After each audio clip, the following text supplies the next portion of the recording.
রহস্যময় পারিবারিক অ্যাডভেঞ্চার গল্প। বিকেলে পায়ের নুপুর খুলে রেখেছি। ছেলে সেটা নিয়ে খেলছিল হাতে। ঝনঝন আওয়াজ করছে।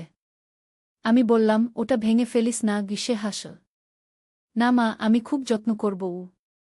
সে নুপুরটা কানের কাছে নিয়ে বলল, মা, এই আওয়াজ আমার খুব প্রিয়। তুমি ঘরে হাঁটলে এই ঝনঝন শব্দ আমি দূর থেকেই বুঝি। মনে হয় আমার প্রিয় মানুষ কাছে আছে গি। আমি অবাক হয়ে তাকালাম। সে আরও বলল, রাতে যখন তুমি রান্নাঘরে যাও, এই নুপুরের আওয়াজ শুনে আমার নিশ্চিন্ত লাগে। দিনে অফিসে থেকেও এই আওয়াজ মনে পড়ে।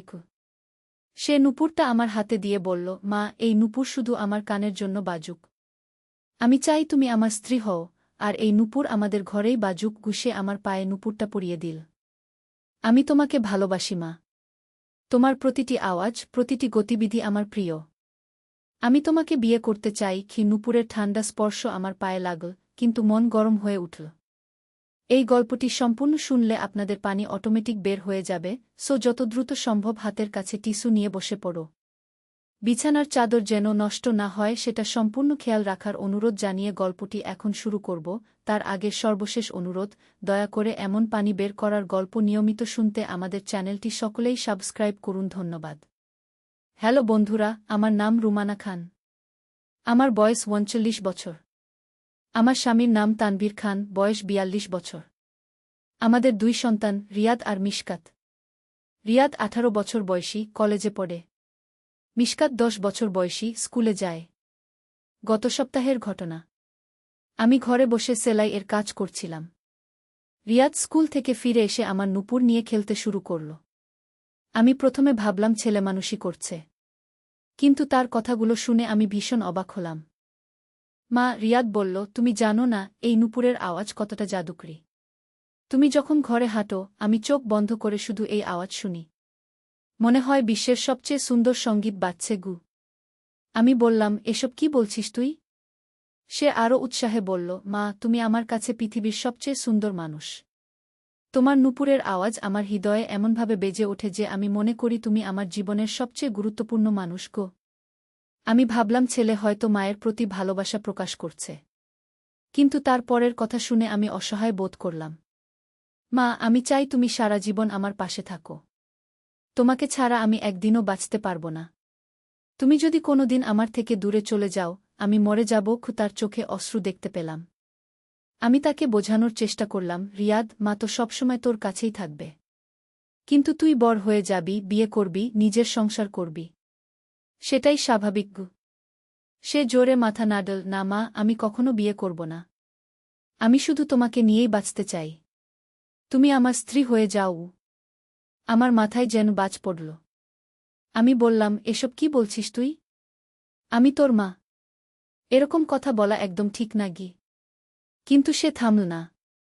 আমার হাত ধরে বলল, মা, তুমি আমার সবকিছু। তোমার এই নুপুর, তোমার হাসি, তোমার কথা, সবকিছুই আমার জীবনের অংশ। আমি তোমাকে ভালোবাসি। আমি তাকে ধমক দিয়ে বললাম, চুপ কর। এসব কথা আর বলবি না। যা, তোর রুমে গিয়ে পড়াশোনা করব।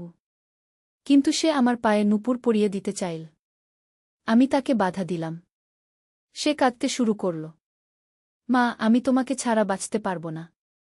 তুমি আমার একমাত্র ভালোবাসা। সে আমার পা জড়িয়ে ধরল। আমি খুবই বিপদে পড়ে গেলাম। ছেলের এই আচরণ কিভাবে সামলাব বুঝতে পারছিলাম না। তখনই হঠাৎ ঘরে তানভীর এসে ঢুকল। সে রিয়াদকে দেখে জিজ্ঞেস করল, কি হচ্ছে এখানে? আমি তানভীরকে সব বললাম। তানভীর রিয়াদের কাছে গিয়ে তাকে বোঝাতে শুরু করল। কিন্তু রিয়াদ বাবার কথাও শুনল না। সে বলল, বাবা, আমি মাকে ভালোবাসি। তুমি বুঝবে না গি। তানভীর রেগে গিয়ে বলল, তুই পাগল হয়ে গেছিস? এসব কি বলছিস? রিয়াদ চিৎকার করে বলল, আমি পাগল না। আমি মাকে সত্যিই ভালোবাসি। তোমাদের কারো কিছু বলার অধিকার নেই গি। এই কথা বলে সে ঘর থেকে বেরিয়ে গেল। আমরা দুজনে চিন্তায় পড়ে গেলাম। তানভীর বলল, রিয়াদের মানসিক অবস্থা ভালো না। আমাদের ডাক্তারের কাছে নিয়ে যেতে হবে গু। পরদিন সকালে আমি রিয়াদের রুমে গেলাম। সে বিছানায় শুয়েছিল। আমাকে দেখে উঠে বসল। মা, তুমি এসেছ? আমি জানতাম তুমি আসবে গু। আমি বললাম, রিয়াদ, কাল তুই যা বলেছিলি সেটা ভুল। তুই আমার ছেলে। আমি তোর মা। এটাই আমাদের সম্পর্ক। সে বলল, মা, আমি কি তোমাকে ভালোবাসতে পারি না? প্রেম কি শুধু অপরিচিত মানুষদের সাথে হয়? আমি বুঝতে পারলাম সে বিশ্বাসটা একদম ভুলভাবে বুঝছে। আমি তাকে ধৈর্য ধরে বোঝাতে শুরু করলাম। রিয়াদ, ভালোবাসা অনেক ধরনের হয়। মায়ের প্রতি ছেলের ভালোবাসা, স্বামী স্ত্রীর ভালোবাসা, এগুলো আলাদা। তুই আমাকে মা হিসেবে ভালোবাসিস, আর সেটাই স্বাভাবিক। কিন্তু সে আমার কথা বুঝতে চাইল না। মা, আমার মনে হয় আমি তোমাকে স্ত্রীর মতো ভালোবাসি। আমি তোমাকে বিয়ে করতে চাই। আমি আর সহ্য করতে পারলাম না। থাম, এসব কথা আর বলবি না। তুই আমার ছেলে। আমাদের মধ্যে এরকম কোনো সম্পর্ক হতে পারে না। রিয়াদ হঠাৎ কেঁদে ফেল। মা, তুমি আমাকে বুঝতে চাও না। আমি তোমাকে কতটা ভালোবাসি জানো না। এমন সময় ছোট মেয়ে মিশকাত রুমে এসে ঢুকল। সে দেখল আমি আর রিয়াদ দুজনেই কাঁদছি। সে জিজ্ঞেস করল, মা, কি হয়েছে? ভাইয়া কেন কাঁদছে? আমি মিশকাতকে বললাম, তুই বাইরে গিয়ে খেলা কর, আমরা কথা বলছি। কিন্তু মিশকাত চলে গেল না। সে রিয়াদের কাছে গিয়ে জিজ্ঞেস করল, ভাইজা, তোমার কি হয়েছে? রিয়াদ মিশকাতকে বলল, মিশকাত, তুই বুঝবি না। আমি মাকে ভীষণ ভালোবাসি। মিশকাত বলল, আমিও তো মাকে ভালোবাসি। সবাই তো মাকে ভালোবাসে। রিয়াদ বলল, না, আমার ভালোবাসা আলাদা। আমি মাকে বিয়ে করতে চাই। মিশকাত অবাক হয়ে বলল, ভাইজা, এটা কি বলছ? মা তো বাবার বউ। তুমি কিভাবে মাকে বিয়ে করবে? এই কথা শুনে রিয়াদ রেগে গেল। তুই ছোট, তুই বুঝবি না। চুপ করে থাক। মিশকাত বলল, ভাইজা, এসব কথা ভুল। মাস্টার স্যার বলেছেন পারিবারিক সম্পর্ক আলাদা থাকে। মা মানে মা, বউ মানে বউ। আমি মিশকাতের কথা শুনে একটু স্বস্তি পেলাম। অন্তত একজন সঠিক কথা বলছে। আমি রিয়াদকে বললাম, দেখ, তোর ছোট বোনটাও বুঝতে পারছে সঠিক কথা। তুই কেন বুঝছিস না? কিন্তু রিয়াদ আরও জেদ করল। আমি কিছু শুনতে চাই না। আমি শুধু জানি আমি মাকে ভালোবাসি। এমন সময় তানভীর অফিস থেকে ফিরল। সে পুরো পরিস্থিতি বুঝতে পারল। তানভীর রিয়াদকে ডেকে নিয়ে গেল তার রুমে। অনেকক্ষণ তারা কথা বলল। শেষে তানভীর আমার কাছে এসে বলল, রুমানা, আমাদের একজন মনোবিদের কাছে নিয়ে যেতে হবে রিয়াদকে। ও কনফিউজড। আমি বললাম, কিন্তু কিভাবে?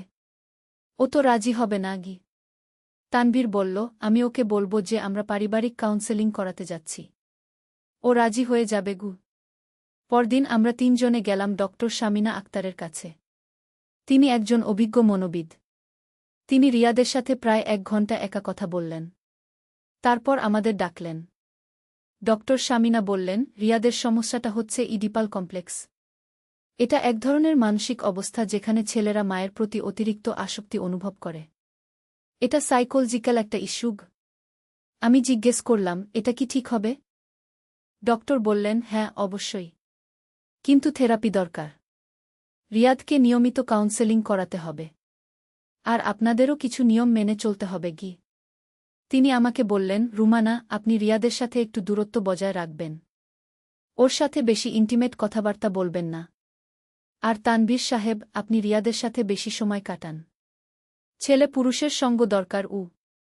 আমরা ডাক্তারের পরামর্শ মেনে চলতে শুরু করলাম। প্রথম দিকে রিয়াদ খুবই কষ্ট পেল। সে বারবার আমার কাছে আসতে চাইত, কিন্তু আমি দূরত্ব বজায় রাখলাম। তানভীর রিয়াদকে নিয়ে খেলাধুলা করা শুরু করল, বন্ধুদের সাথে মেশার জন্য উৎসাহ দিল। ধীরে ধীরে রিয়াদের আচরণে পরিবর্তন আসতে শুরু করল। সে আর আমার নুপুর নিয়ে খেলত না। আমার সাথে সেই রকম অস্বাভাবিক কথাবার্তাও বলত না। কিন্তু একদিন অদ্ভুত একটা ঘটনা ঘটল। আমি রান্নাঘরে রান্না করছিলাম। হঠাৎ রিয়াদ এসে বলল, মা, তুমি কি জানো আমাদের বাড়ির নিচে একটা গুপ্ত ঘর আছে? আমি অবাক হয়ে বললাম, কি বলছিস তুই? রিয়াদ বলল, গতকাল আমি বেসমেন্টে গিয়েছিলাম একটা বই খুঁজতে। সেখানে দেওয়ালে একটা খটকা লক্ষ্য করলাম।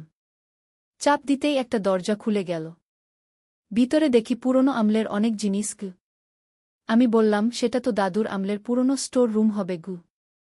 রিয়াদ বলল, না মা, সেটা স্টোর রুম না। সেখানে অনেক আজব জিনিস আছে। একটা পুরনো ডায়েরি পেয়েছি। সেটাই দাদুর লেখা আছে। আমার কৌতূহল জাগল। আমি বললাম, কি লেখা আছে? রিয়াদ বলল, দাদু লিখেছেন যে আমাদের পরিবারে একটা রহস্য আছে। প্রতি ৩ প্রজন্ম পরে একটা অদ্ভুত ঘটনা ঘটে। আমি হেসে বললাম, এসব কুসংস্কার। তুই বিশ্বাস করিস না ঘে।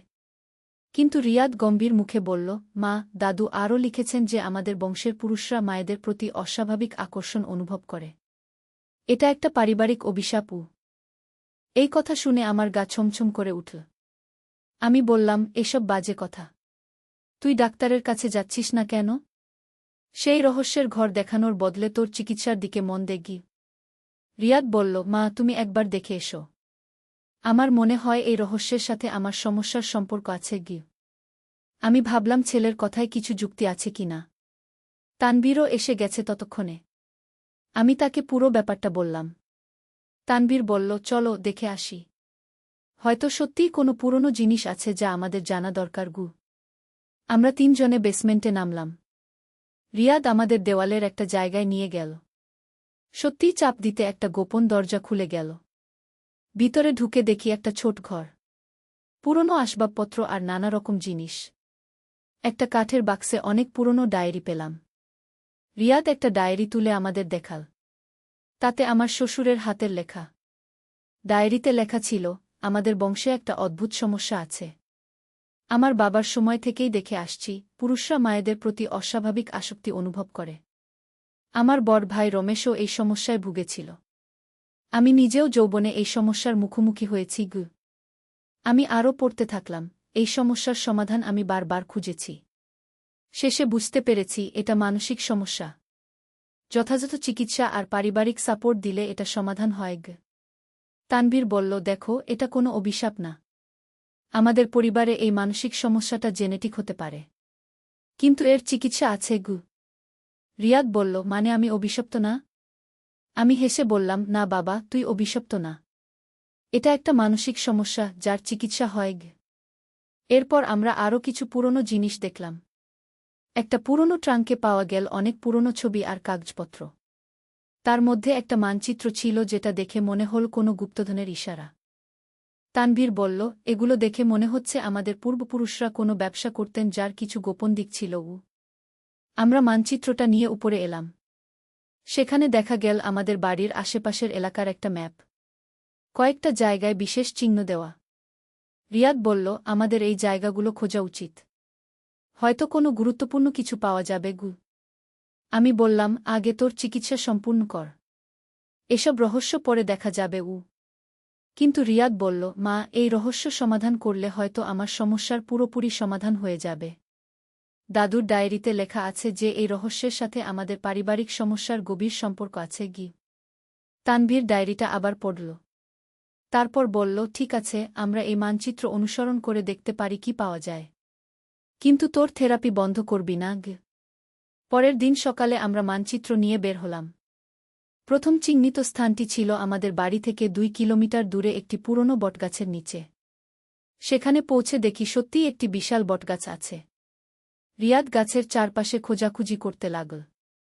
হঠাৎ গাছের গোড়ায় একটি পাথরের নিচে একটি ছোট ধাতব বাক্স পেল। বাক্সটি খুলতে দেখা গেল তার মধ্যে একটি চিঠি আর একটি পুরনো চাবি আছে। চিঠিতে লেখা ছিল, যে এই চিঠি পড়ছ, জেনে রাখো আমাদের পরিবারের একটি বড় গুপ্তধন আছে। কিন্তু সেই ধন পেতে হলে ৩টি চাবি লাগবে। এটি প্রথম চাবি। বাকি ২টি চাবি পেতে হলে মানচিত্রের অন্য স্থানগুলো খুঁজতে হবে গি। আমি বললাম, এত একটা ট্রেজার হান্টের মতো হয়ে গেছে। তানভীর বলল, আমাদের পূর্বপুরুষরা নিশ্চয়ই তাদের সম্পদ নিরাপদ রাখার জন্য এই ব্যবস্থা করেছিলেন গু। আমরা দ্বিতীয় স্থানে গেলাম। সেটি ছিল গ্রামের পুরনো মসজিদের পিছনে। মসজিদের ইমাম সাহেব আমাদের চেনেন। তিনি বললেন, তোমরা এখানে কি খুঁজছ? তানভীর সব খুলে বলল। ইমাম সাহেব বললেন, হ্যাঁ, তোমাদের দাদু মাঝে মাঝে এখানে আসতেন। তিনি মসজিদের পিছনের দেওয়ালে একটি ইট একটু আলগা করে রেখেছিলেন। বলেছিলেন যে তার পরিবারের কেউ প্রয়োজনে সেটা খুঁজে নেবে গু। আমরা সেই ইটটি খুঁজে পেলাম। সেখানে আরেকটি চাবি আর একটি চিঠি পেলাম। চিঠিতে লেখা ছিল, দ্বিতীয় চাবি পেয়ে গেছ। এবার তৃতীয় চাবিটি পাওয়ার জন্য সবচেয়ে কঠিন জায়গায় যেতে হবে। সেটি হচ্ছে আমাদের পূর্বপুরুষদের কবরস্থানে গি। রিয়াদ বলল, মা, এইবার তো একটু ভয় লাগছে গি। আমি বললাম, ভয়ের কিছু নেই। আমরা সবাই একসাথে আছি গু। কবরস্থানে পৌঁছে দেখি সেটি অনেক পুরনো। আমাদের পূর্বপুরুষদের কবর খুঁজে পেতে অনেক কষ্ট হল। শেষে একটি কবরের পাশে একটি পুরনো পাথরের নিচে তৃতীয় চাবি পেলাম। এবার আমাদের কাছে 3টি চাবিই ছিল, কিন্তু এগুলো দিয়ে কোথায় কি খুলতে হবে সেটা বুঝতে পারছিলাম না। মানচিত্রে আর কোনো ইশারা ছিল না। সন্ধ্যায় বাড়ি ফিরে এসে আমরা আবার গোপন ঘরে গেলাম। সেখানে আরও ভালো করে খোঁজাখুঁজি করলাম। একটি দেওয়ালে 3টি চাবির গর্ত দেখতে পেলাম, যেটা আগে লক্ষ্য করিনি। 3টি চাবি একসাথে লাগিয়ে ঘোরাতে দেওয়ালের একটি অংশ সরে গেল। ভিতরে দেখি আরও একটি ছোট ঘর। সেখানে অনেক পুরনো স্বর্ণের গহনা, রৌপ্যের পাত্র আর কিছু দামি পাথর রাখা। তানভীর অবাক হয়ে বলল, এত অনেক সম্পদ! কিন্তু আমার চোখে পড়ল একটি বড় ডায়েরি। সেটা খুলে দেখি তাতে আমাদের পূর্বপুরুষদের পূর্ণ ইতিহাস লেখা। সেখানে পড়লাম যে আমাদের পূর্বপুরুষরা একসময় রাজাদের দরবারে ব্যবসা করতেন। তারা খুবই ধনী ছিলেন, কিন্তু তাদের মধ্যে একটি মানসিক সমস্যা বংশপরম্পরায় চলে এসেছে, যার নাম ছিল মাতিমোহগ। এই সমস্যার কারণে অনেক পুরুষ সদস্য সমাজচ্যুত হয়েছেন। ডায়েরিতে আরও লেখা ছিল, এই সমস্যার একমাত্র সমাধান হচ্ছে সঠিক শিক্ষা আর মানসিক চিকিৎসা। যারা এই সমস্যায় ভোগে তাদের কখনো হতাশ হওয়া উচিত নয়। সঠিক চিকিৎসায় এই সমস্যা সম্পূর্ণ সেরে যায়। রিয়াদ ডায়েরিটা পড়ে বলল, মা, এখন আমি বুঝতে পারছি। আমার সমস্যাটা জেনেটিক, কিন্তু এর চিকিৎসা আছে। আমি তাকে জড়িয়ে ধরলাম। হ্যাঁ বাবা, তুই সুস্থ হয়ে যাবি। আমরা সবাই তোর পাশে আছি। তানভীর বলল, এই সম্পদ আমাদের রিয়াদের চিকিৎসার জন্য কাজে লাগবে। আমরা বিদেশে নিয়ে গিয়ে ভালো ডাক্তার দেখাতে পারব। পরদিন থেকে রিয়াদ আরও নিয়মিত থেরাপিতে যেতে লাগল। আমাদের পাওয়া সম্পদ দিয়ে আমরা তার জন্য সবচেয়ে ভালো চিকিৎসার ব্যবস্থা করলাম। ঢাকার একজন বিশেষজ্ঞ মনোচিকিৎসক তার চিকিৎসা শুরু করলেন। ডাক্তার বললেন, রিয়াদের সমস্যা ইডিপাল কমপ্লেক্স, এর সাথে সাথে একটি জেনেটিক প্রিডিসপোজিশন আছে, কিন্তু আধুনিক চিকিৎসায় এটা সম্পূর্ণ সেরে যাবে। আস্তে আস্তে রিয়াদের আচরণে বড় পরিবর্তন দেখা দিল। সে আর আমার প্রতি সেই অস্বাভাবিক আকর্ষণ অনুভব করত না। তার বন্ধুদের সাথে মেলামেশা বাড়ল। কলেজে পড়াশোনায় মনোযোগ দিতে শুরু করল। একদিন সে আমার কাছে এসে বলল, মা, আমি তোমার কাছে ক্ষমা চাই। আমি অনেক বাজে কথা বলেছিলাম। আমি তাকে জড়িয়ে ধরে বললাম, তুই অসুস্থ ছিলি বাবা, এর জন্য তোর কোনো দোষ নেই। রিয়াদ বলল, মা, এখন আমি বুঝতে পারছি মায়ের ভালোবাসা আর স্ত্রীর ভালোবাসার পার্থক্য। তুমি আমার মা, আর সেটাই আমাদের সবচেয়ে সুন্দর সম্পর্ক। আমার চোখে খুশির অশ্রু এল। আমি বললাম, হ্যাঁ বাবা, মায়ের ভালোবাসা পৃথিবীর সবচেয়ে পবিত্র ভালোবাসা। কয়েক মাস পরে রিয়াদ সম্পূর্ণ সুস্থ হয়ে উঠল। সে কলেজে একটি মেয়ের সাথে বন্ধুত্ব করল। তার নাম তানিয়া। রিয়াদ তানিয়াকে আমাদের সাথে পরিচয় করিয়ে দিল। তানিয়া খুবই ভালো মেয়ে। সে রিয়াদকে খুব ভালোবাসে। রিয়াদও তানিয়াকে স্বাভাবিকভাবে ভালোবাসতে শিখেছে। একদিন রিয়াদ আমাকে বলল, মা, আমি তানিয়াকে বিয়ে করতে চাই। আমি খুশি হয়ে বললাম, খুব ভালো কথা। তানিয়া আমাদের পছন্দ। রিয়াদের বিয়ের প্রস্তুতি শুরু হল। আমাদের পাওয়া পুরনো সম্পদ দিয়ে আমরা একটি সুন্দর বিয়ের আয়োজন করলাম। রিয়াদ আর তানিয়ার বিয়ে হয়ে গেল।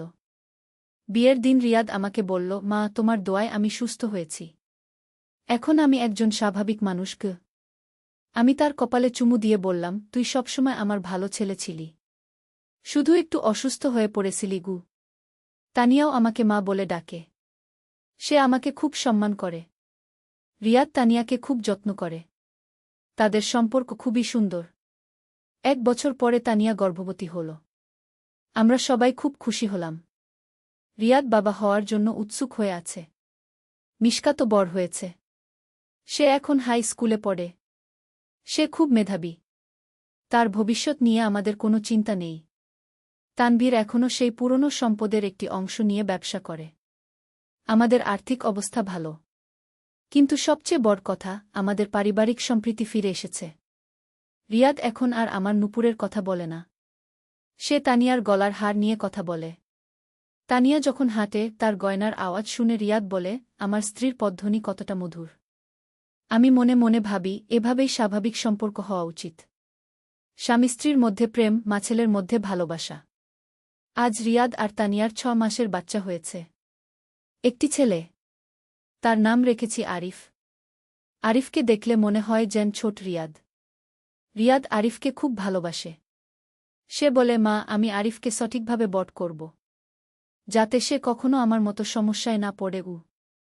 আমি বলি, বাবা, তুই ভালো বাবা হবি। আর আমরা সবাই আরিফের কাছে আছি। এভাবে আমাদের পরিবারে আবার শান্তি ফিরে এসেছে। রিয়াদের অসুখ সেরে গেছে। সে এখন একজন সুখী স্বামী আর পিতা। আমি একজন সুখী মা আর শাশুড়ি। কিন্তু মাঝে মাঝে ভাবি, জীবনে কত রহস্য লুকিয়ে থাকে।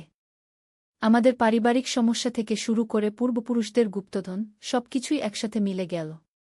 সবচেয়ে বড় কথা, আমরা বুঝতে পেরেছি যে কোনো সমস্যাই অসাধ্য নয়। সঠিক চিকিৎসা আর পারিবারিক সাপোর্ট পেলে সব সমস্যার সমাধান হয়। আজ রিয়াদ তানিয়াকে নিয়ে বাজারে গেছে। মিশকাত স্কুলে, তানভীর অফিসে, আর আমি ঘরে বসে আরিফের দেখাশোনা করছি। আরিফ আমার কোলে শুয়ে আছে। তার নিষ্পাপ মুখ দেখে মনে হয় যেন একটি ফেরেশতা। আমি তার কপালে চুমু দিয়ে বলি, তুই সুখে থাকিস বাবা। তোর বাবা মা তোকে খুব ভালোবাসে গু। এমন সময় রিয়াদ আর তানিয়া বাজার থেকে ফিরল। রিয়াদ আরিফকে কোলে নিয়ে বলল, মা, দেখো আরিফ কেমন হাসছে গিউ। আমি বললাম, তোর বাবার মতোই সুন্দর হয়েছে গিউ। তানিয়া বলল, মা, আপনি এত কষ্টের মধ্য দিয়ে গেছেন, কিন্তু শেষে সব ঠিক হয়ে গেল। আমি বললাম, বেটি, জীবনে সমস্যা আসবেই, কিন্তু ধৈর্য ধরে এর মোকাবিলা করতে হয়। রিয়াদ বলল, মা, তুমি আমাকে সঠিক পথ দেখিয়েছ। আমি তোমার কাছে চিরকৃতজ্ঞ। আমি হেসে বললাম, এসব কথা বলিস না। আমি তোর মা। তোর ভালোর জন্য সবকিছু করাই আমার কর্তব্য। সন্ধ্যায় আমরা সবাই একসাথে বসে চা খেলাম। মিশকাত স্কুল থেকে ফিরে এসেছে। সে আরিফকে খুব আদর করে। তানভীর বলল, রুমানা, আমাদের জীবনে এমন একটা সময় এসেছিল যখন মনে হয়েছিল সবকিছু শেষ। কিন্তু দেখো আজ কেমন সুখে আছি। আমি বললাম, আল্লাহর রহমতে সবকিছু ঠিক হয়ে গেছে গিউ। রাতে আমি বিছানায় শুয়ে ভাবলাম, জীবন কতটা অপ্রত্যাশিত। একসময় রিয়াদের অসুখ নিয়ে আমি কত চিন্তিত ছিলাম। আর আজ সে একজন সুখী বাবা। আমার নুপুরের আওয়াজ এখন আর রিয়াদকে বিভ্রান্ত করে না। এখন সে তানিয়ার গয়নার আওয়াজে মুগ্ধ হয়। এটাই স্বাভাবিক। মাঝে মাঝে ভাবি, আমাদের পূর্বপুরুষরা কত বুদ্ধিমানের সাথে তাদের সম্পদ লুকিয়ে রেখেছিলেন। আর সেই সম্পদই আমাদের সবচেয়ে কঠিন সময়ে কাজে এসেছে। রিয়াদের চিকিৎসা, তানিয়ার সাথে বিয়ে, আরিফের জন্ম, সবকিছুই যেন একটি সুন্দর পরিকল্পনার অংশ। আজ আমি নিশ্চিন্তে ঘুমাতে পারি, কারণ আমি জানি আমার পরিবার সুখে আছে। রিয়াদ সুস্থ, তানিয়া খুশি, আরিফ নিরাপদ, মিশকাত মেধাবী, আর তানভীর স্থির। এই গল্প বলতে গিয়ে মনে পড়ল সেই দিনের কথা যখন রিয়াদ প্রথম আমার নুপুর নিয়ে খেলেছিল। কে জানত সেই ছোট্ট ঘটনা থেকে এত বড় একটা অ্যাডভেঞ্চার শুরু হবে। জীবনের প্রতিটি সমস্যাই আমাদের কিছু না কিছু শেখায়। রিয়াদের অসুখ আমাদের শিখিয়েছে ধৈর্য, ভালোবাসা আর একসাথে থাকার গুরুত্ব। আর সবচেয়ে বড় শিক্ষা হচ্ছে, কোনো সমস্যাই চিরস্থায়ী নয়। সঠিক চিকিৎসা আর পারিবারিক সহায়তা পেলে সবকিছুর সমাধান হয়। আজ আমার গল্প শেষ। এই গল্পের মাধ্যমে আমি বলতে চেয়েছি যে পারিবারিক সমস্যা যত বড়ই হোক না কেন, ভালোবাসা আর ধৈর্য দিয়ে সব সমাধান করা যায়। রিয়াদ এখন সুখী, তানিয়া খুশি, আরিফ নিরাপদ, আর আমি একজন গর্বিত মা। এই ছিল আমাদের পারিবারিক রহস্য আর অ্যাডভেঞ্চারের গল্প। আশা করি আপনারা এই গল্প পছন্দ করেছেন। আজ তোমার জন্য বিশেষ ফুল কিনেছি মা, এই বলে ছেলে যখন লাল গোলাপের তোড়া আমার হাতে দিল, তখনই বুঝলাম এর পেছনে আরও বড় কোনো পরিকল্পনা আছে। সকালে বাজার থেকে ফিরছিলাম। হঠাৎ দেখি ছেলে ফুলের দোকানের সামনে দাঁড়িয়ে। আমাকে দেখে হেসে বলল, মা, আমার সাথে এসো। আমি তার কাছে গেলাম। দোকানদার তাকে জিজ্ঞেস করল, স্যার, কি ফুল লাগবে? ছেলে লাল গোলাপের দিকে ইশারা করে বলল, ওগুলো কি? দোকানদার একটা সুন্দর তোড়া বেঁধে দিল। আমি জিজ্ঞেস করলাম, কার জন্য? সে হেসে বলল, তুমিই দেখবে গু। বাড়ি এসে সে ফুলের তোড়া আমার হাতে দিয়ে বলল, এটা তোমার জন্য। আমি অবাক হয়ে বললাম, আমার জন্য কেন? সে আমার দুহাত ধরে বলল, কারণ আমি তোমাকে প্রস্তাব দিতে চাই। কি প্রস্তাব? আমি জিজ্ঞেস করলাম। সে হাঁটু গেড়ে বসে বলল, মা, তুমি আমার স্ত্রী হবে। ফুলের সুগন্ধে ঘর ভরে গেছে, কিন্তু আমার মাথা ঝিমঝিম করছিল। আমি তোমাকে ভালোবাসি, শুধু ছেলের মতো নয়, একজন পুরুষের মতো। তার চোখে প্রেমের আগুন জ্বলছিল। তুমি বলো, তুমি কি আমাকে বিয়ে করবে? গোলাপের কাঁটা আমার হাতে বিঁধছিল, ঠিক যেমন তার কথা আমার হৃদয়ে বিঁধছিল। এই গল্পটি সম্পূর্ণ শুনলে আপনাদের পানি অটোমেটিক বের হয়ে যাবে, সো যত দ্রুত সম্ভব হাতের কাছে টিস্যু নিয়ে বসে পড়ুন। বিছানার চাদর যেন নষ্ট না হয় সেটা সম্পূর্ণ খেয়াল রাখার অনুরোধ জানিয়ে গল্পটি এখন শুরু করব। তার আগে সর্বশেষ অনুরোধ, দয়া করে এমন পানি বের করার গল্প নিয়মিত শুনতে আমাদের চ্যানেলটি সকলেই সাবস্ক্রাইব করুন। ধন্যবাদ। হ্যালো বন্ধুরা, আমার নাম রত্না দাস। আমার বয়স ৩৩ বছর। আমার স্বামীর নাম কৃষ্ণ দাস, বয়স ৩৬ বছর। আমাদের ২ সন্তান, রাহুল আর সুমি। রাহুল ২১ বছর বয়সী, বিশ্ববিদ্যালয়ে পড়ে। সুমি ১৪ বছর বয়সী, হাই স্কুলে যায়। আজকে যে ঘটনার কথা বলবো সেটা আমার জীবনের সবচেয়ে রহস্যজনক আর রোমাঞ্চকর অভিজ্ঞতা।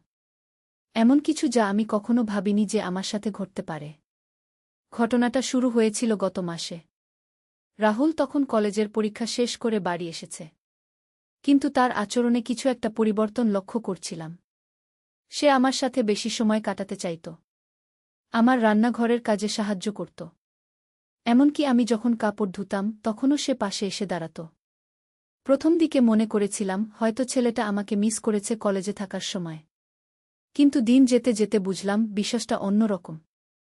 একদিন সন্ধ্যায় কৃষ্ণ অফিস থেকে দেরি করে আসবে বলেছিল। সুমিও তার বান্ধবীর বাড়ি গিয়েছিল। বাড়িতে শুধু আমি আর রাহুল। আমি টিভি দেখছিলাম। হঠাৎ রাহুল এসে আমার পাশে বসল। মা, তোমার সাথে কিছু গুরুত্বপূর্ণ কথা বলার আছে, সে বলল। বলো, কি কথা? আমি টিভির দিকে তাকিয়ে বললাম। না মা, টিভি বন্ধ করো। খুব জরুরি কথা গু। আমি টিভি বন্ধ করে তার দিকে তাকালাম। তার মুখে অদ্ভুত একটা ভাব। কিছু বলতে চাচ্ছে কিন্তু পারছে না। কি ব্যাপার রাহুল? এত সিরিয়াস কেন? সে আমার হাত ধরল। মা, আমি তোমাকে ভালোবাসি গু। আমিও তোমাকে ভালোবাসি বাবা গু। না মা, তুমি বুঝতে পারছ না। আমি তোমাকে ভালোবাসি অন্যভাবে গু। আমি তার কথা বুঝতে পারলাম না। কি বলছিস তুই? মা, আমি তোমাকে একজন নারী হিসেবে দেখি। তোমার প্রতি আমার অনুভূতি শুধু ছেলের মতো নয় গে। আমার মাথা ঘুরে গেল। এটা কি শুনছি আমি? আমার নিজের ছেলে আমাকে কি বলছে? রাহুল, তুই কি বলছিস? তুই আমার ছেলে। হ্যাঁ মা, আমি জানি। কিন্তু আমি তোমাকে দেখলেই আমার বুক কাঁপে। তোমার হাসি দেখলে আমার হৃদয় নেচে ওঠে গি। আমি উঠে দাঁড়ালাম। এসব কি বাজে কথা বলছিস? তুই আমার সন্তান। মা, প্লিজ আমার কথা শোনো। আমি জানি এটা ভুল, কিন্তু আমি নিজেকে আর নিয়ন্ত্রণ করতে পারি না গ। সে আমার সামনে হাঁটু গেড়ে বসল। মা, আমি তোমাকে বিয়ে করতে চাই উ। আমার হাত কাঁপছিল। এই কথাগুলো আমি কোথায় শুনেছি যেন? মনে হচ্ছিল কোনো স্বপ্নের মতো। রাহুল, উঠে দাঁড়া। তুই কি বলছিস সেটা তুই বুঝতে পারছিস? কিন্তু সে উঠল না। বরং আমার পা জড়িয়ে ধরল। মা, আমি সিরিয়াস। আমি তোমাকে ছাড়া থাকতে পারব না গি। আমি তাকে সরিয়ে দিয়ে রান্নাঘরে গেলাম। কিন্তু সে আমার পেছনে এলো। মা, তুমি রেগে গেছ? রাগি নাই, কিন্তু তুই যা বলছিস সেটা ঠিক না গি। কেন ঠিক না? আমরা তো রক্তের সম্পর্কের নই গি। আমি চমকে তার দিকে তাকালাম। মানে? মা, তুমি কি ভুলে গেছ? আমি তো তোমার নিজের ছেলে নই। আমি দত্তক নেওয়া গু। এই কথা শুনে আমার মনে পড়ল। হ্যাঁ, রাহুল দত্তক নেওয়া। কিন্তু আমি তাকে জন্মের পর থেকে বড় করেছি। আমার কাছে সে আমার নিজের সন্তান। তাতে কি হয়েছে? তুই আমার ছেলে গি। না মা, আমি তোমার ছেলে নই। আমি একজন পুরুষ যে তোমাকে ভালোবাসে গি। এমন সময় হঠাৎ কৃষ্ণ বাড়ি ফিরল। আমি আর রাহুল দুজনেই চুপ হয়ে গেলাম। কি ব্যাপার? তোরা এত চুপচাপ কেন? কৃষ্ণ জিজ্ঞেস করল। কিছু না, আমি বললাম। কিন্তু রাহুল বলল, বাবা, আমার তোমার সাথে কথা আছে গি। বলো উ। আমি মাকে বিয়ে করতে চাই উ। কৃষ্ণের চোখ বড় হয়ে গেল। কি বললি? আমি মাকে ভালোবাসি। আমি তাকে বিয়ে করতে চাই উ। কৃষ্ণ প্রথমে হেসে ফেল। তুই কি পাগল হয়ে গেছিস? এসব কি বলছিস? আমি পাগল হইনি বাবা। আমি সিরিয়াস গু। এবার কৃষ্ণ বুঝল রাহুল ঠাট্টা করছে না। তার মুখ লাল হয়ে গেল। তুই আমার ছেলে। কিভাবে তোর মায়ের সাথে গু? আমি তোমার ছেলে নই বাবা। আমি দত্তক নেওয়া। আর মাকে আমি ভালোবাসি কৃষ্ণ রেগে গেল। চুপ কর। এসব বাজে কথা আর বলবি না গি। এটা বাজে কথা নয় বাবা। এটা আমার অনুভূতি গু। কৃষ্ণ রাহুলের দিকে এগিয়ে গেল। কিন্তু আমি তাদের মাঝে দাঁড়িয়ে পড়লাম। থামো তোরা। এভাবে লড়াই করলে হবে না গি। তাহলে কি করব রত্না? তোর ছেলে এসব কি বলছে? আমি বুঝলাম পরিস্থিতি সামলাতে হবে। রাহুল, তুই তোর রুমে যা। আমরা পরে কথা বলবো। রাহুল গেল। কৃষ্ণ আমার দিকে তাকিয়ে রইল। রত্না, এটা কি হচ্ছে? ছেলেটার মাথা খারাপ হয়ে গেছে নাকি? আমি জানি না কৃষ্ণ। হঠাৎ করে সে এসব কথা বলতে শুরু করেছে গি। তুই কিছু বুঝতে পারছিস না? আমি মাথা নাড়লাম। কিন্তু সত্যি কথা হলো, আমি খেয়াল করেছিলাম রাহুলের আচরণে পরিবর্তন।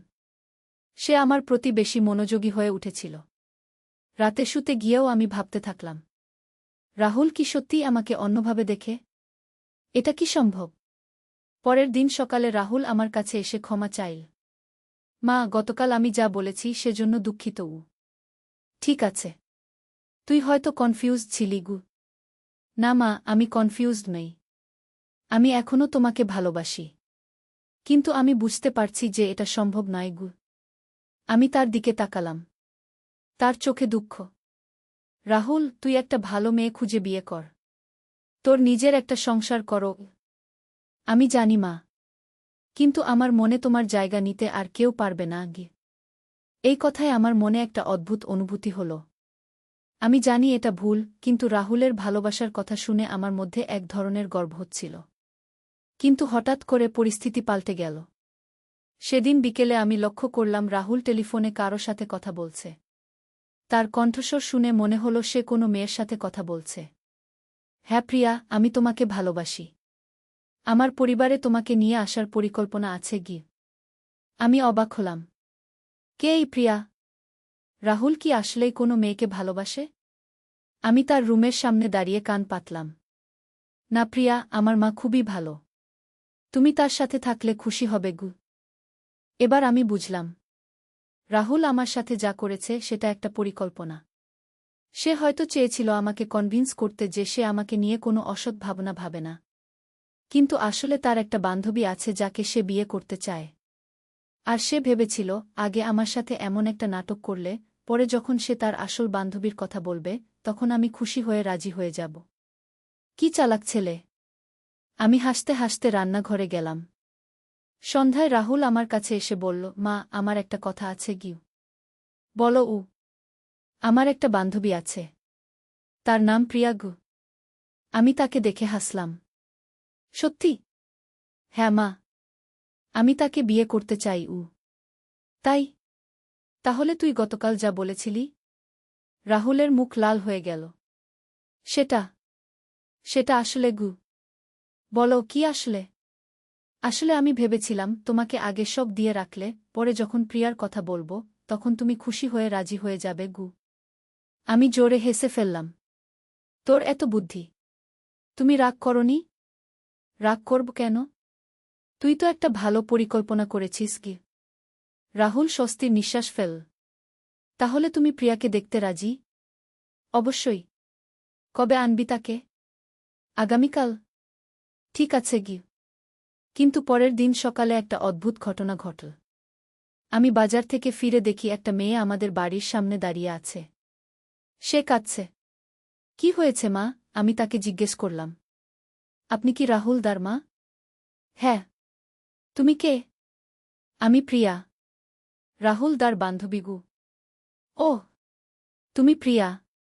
এসো বাড়িতে গু। কিন্তু সে এগোল না।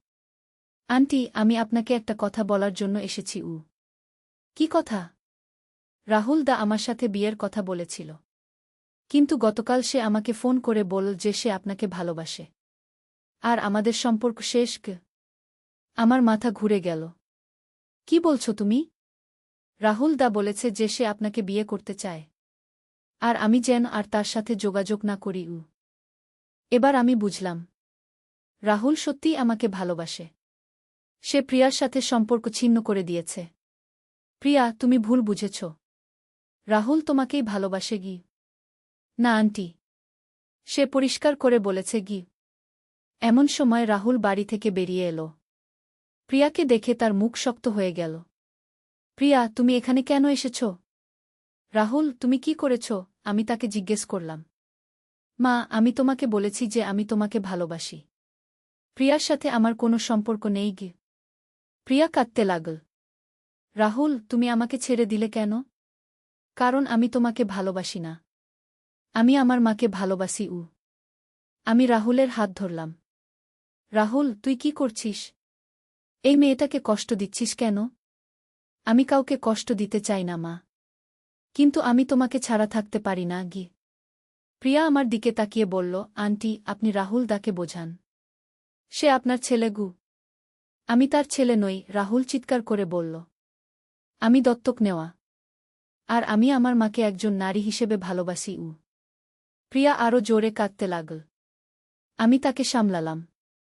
প্রিয়া, তুমি বাড়ি যাও। আমি রাহুলের সাথে কথা বলবো। প্রিয়া চলে যাওয়ার পর আমি রাহুলকে বাড়িতে নিয়ে গেলাম। রাহুল, তুই কি করলি? এত সুন্দর একটা মেয়েকে কষ্ট দিলি?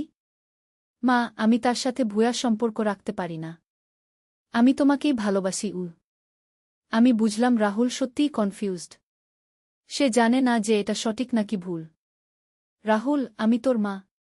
তুই আমাকে অন্যভাবে ভালোবাসতে পারিস না আগে। কেন পারি না? আমি তো তোর রক্তের সন্তান নই গু। তাতে কি? তুই আমার কোল থেকে বড় হয়েছিস গু। রাহুল আমার সামনে হাঁটু গেড়ে বসল। মা, আমাকে একবার সুযোগ দাও। আমি তোমাকে খুশি রাখব। আমি তাকে সরিয়ে দিলাম। উঠো। এসব বন্ধ করো। কিন্তু সে আমার পা জড়িয়ে ধরে রইল। মা, আমি তোমাকে ছাড়া বাঁচতে পারব না গি। এমন সময় হঠাৎ দরজায় নখ হলো। আমি দেখলাম কৃষ্ণ দাঁড়িয়ে আছে। তার সাথে একজন ডাক্তার। রত্না, এই ডাক্তার সাহেব রাহুলকে দেখবেন গু। ডাক্তার ভিতরে এসে রাহুলকে দেখলেন। কিছুক্ষণ তার সাথে কথা বললেন। তারপর আমাদের বললেন, রাহুলের মানসিক সমস্যা আছে। এটাকে ওডিপাস কমপ্লেক্স বলে। অনেক দত্তক নেওয়া ছেলেদের এই সমস্যা হয়। কিন্তু চিকিৎসায় এটা ভালো হয়ে যাবে। আমি স্বস্তির নিঃশ্বাস ফেললাম। মানে রাহুল অসুস্থ, সে ইচ্ছে করে এসব করছে না। ডাক্তার রাহুলকে নিয়ে গেলেন। বললেন কয়েক সপ্তাহ ট্রিটমেন্ট লাগবে। কিন্তু আসল ঘটনা শুরু হলো তার 2 দিন পর। আমি একা বাড়িতে ছিলাম। কৃষ্ণ অফিসে, সুমি স্কুলে। হঠাৎ দরজায় নখ হলো। দরজা খুলে দেখি একজন অচেনা লোক দাঁড়িয়ে আছে। বয়স প্রায় 50-এর কাছাকাছি। দেখতে ভদ্র। আপনি রত্না দাস? জি। আপনি কে? আমার নাম রাজেশ সেন। আমি একটা গোয়েন্দা সংস্থার কাজ করি। গোয়েন্দা সংস্থা? হ্যাঁ। আপনার ছেলে রাহুলের ব্যাপারে আমি কথা বলতে এসেছি। আমি তাকে ভিতরে নিয়ে এলাম। কি কথা? রাহুল আপনার আসল ছেলে নয়, এটা আপনি জানেন? হ্যাঁ, সে দত্তক নেওয়া গু। কিন্তু আসল কথা হলো, রাহুল আসলে একজন ক্রিমিনালের ছেলে গু। আমার গলা শুকিয়ে গেল। মানে? রাহুলের বাবা ছিল একজন বিখ্যাত চোর। নাম ছিল কালো রহিম। পুলিশ তাকে খুঁজছিল অনেক দিন। শেষে একটা ডাকাতির সময় পুলিশের গুলিতে সে মারা যায়। তাহলে রাহুল? রাহুলের মা তখন তাকে একটা এতিমখানায় দিয়ে দেয়। আর আপনারা সেখান থেকে তাকে দত্তক নেন গু। আমি অবাক হয়ে শুনছিলাম। কিন্তু এখন এসব বলার দরকার কি? দরকার আছে। কারণ রাহুলের বাবার এক সাগরেদ এখনও জীবিত। তার নাম মন্টু। সে রাহুলকে খুঁজে বের করেছে গি। কেন? কালো রহিমের কাছে অনেক টাকা ছিল। কোটি টাকার গহনা আর সোনা। সেগুলো কোথায় লুকিয়ে রেখেছিল এটা শুধু রাহুল জানে গি। রাহুল জানে? কিভাবে? কালো রহিম মরার আগে রাহুলকে একটা ম্যাপ দিয়েছিল। সেই ম্যাপ দিয়ে সম্পদের জায়গা খুঁজে পাওয়া যাবে গু। আমার মাথা ঝিমঝিম করছিল। আপনি কি বলতে চান? আমি বলতে চাই, মন্টু রাহুলকে কিডন্যাপ করার পরিকল্পনা করছে। তাকে দিয়ে জোর করে সেই সম্পদের জায়গা বের করাবে গু। তাহলে আমাদের কি করতে হবে? আপনাদের আগে সেই সম্পদ খুঁজে বের করতে হবে। না হলে রাহুল বিপদে পড়বে গু। আমি বুঝতে পারছিলাম না। কিন্তু রাহুল তো হাসপাতালে আছে হ্যাঁ, কিন্তু মন্টু জানে সে কোথায়। যে কোনো সময় সে তাকে নিয়ে যেতে পারে আপনি আমাকে কি করতে বলছেন? রাহুলের কাছ থেকে সেই ম্যাপের কথা জেনে নিন। তারপর আমাদের সাথে সেই জায়গায় যান। সম্পদ উদ্ধার করি। আমি ভাবলাম, এটা কি সত্যি? নাকি এই লোক আমাকে ঠকানোর চেষ্টা করছে? আপনার কথা সত্যি হলে পুলিশকে খবর দিতে হবে না, পুলিশকে দেবেন না। কারণ মন্টুর পুলিশেও লোক আছে। খবর পেলে সে রাহুলকে মেরে ফেলবে আমি ভয় পেয়ে গেলাম। তাহলে আমি কি করব?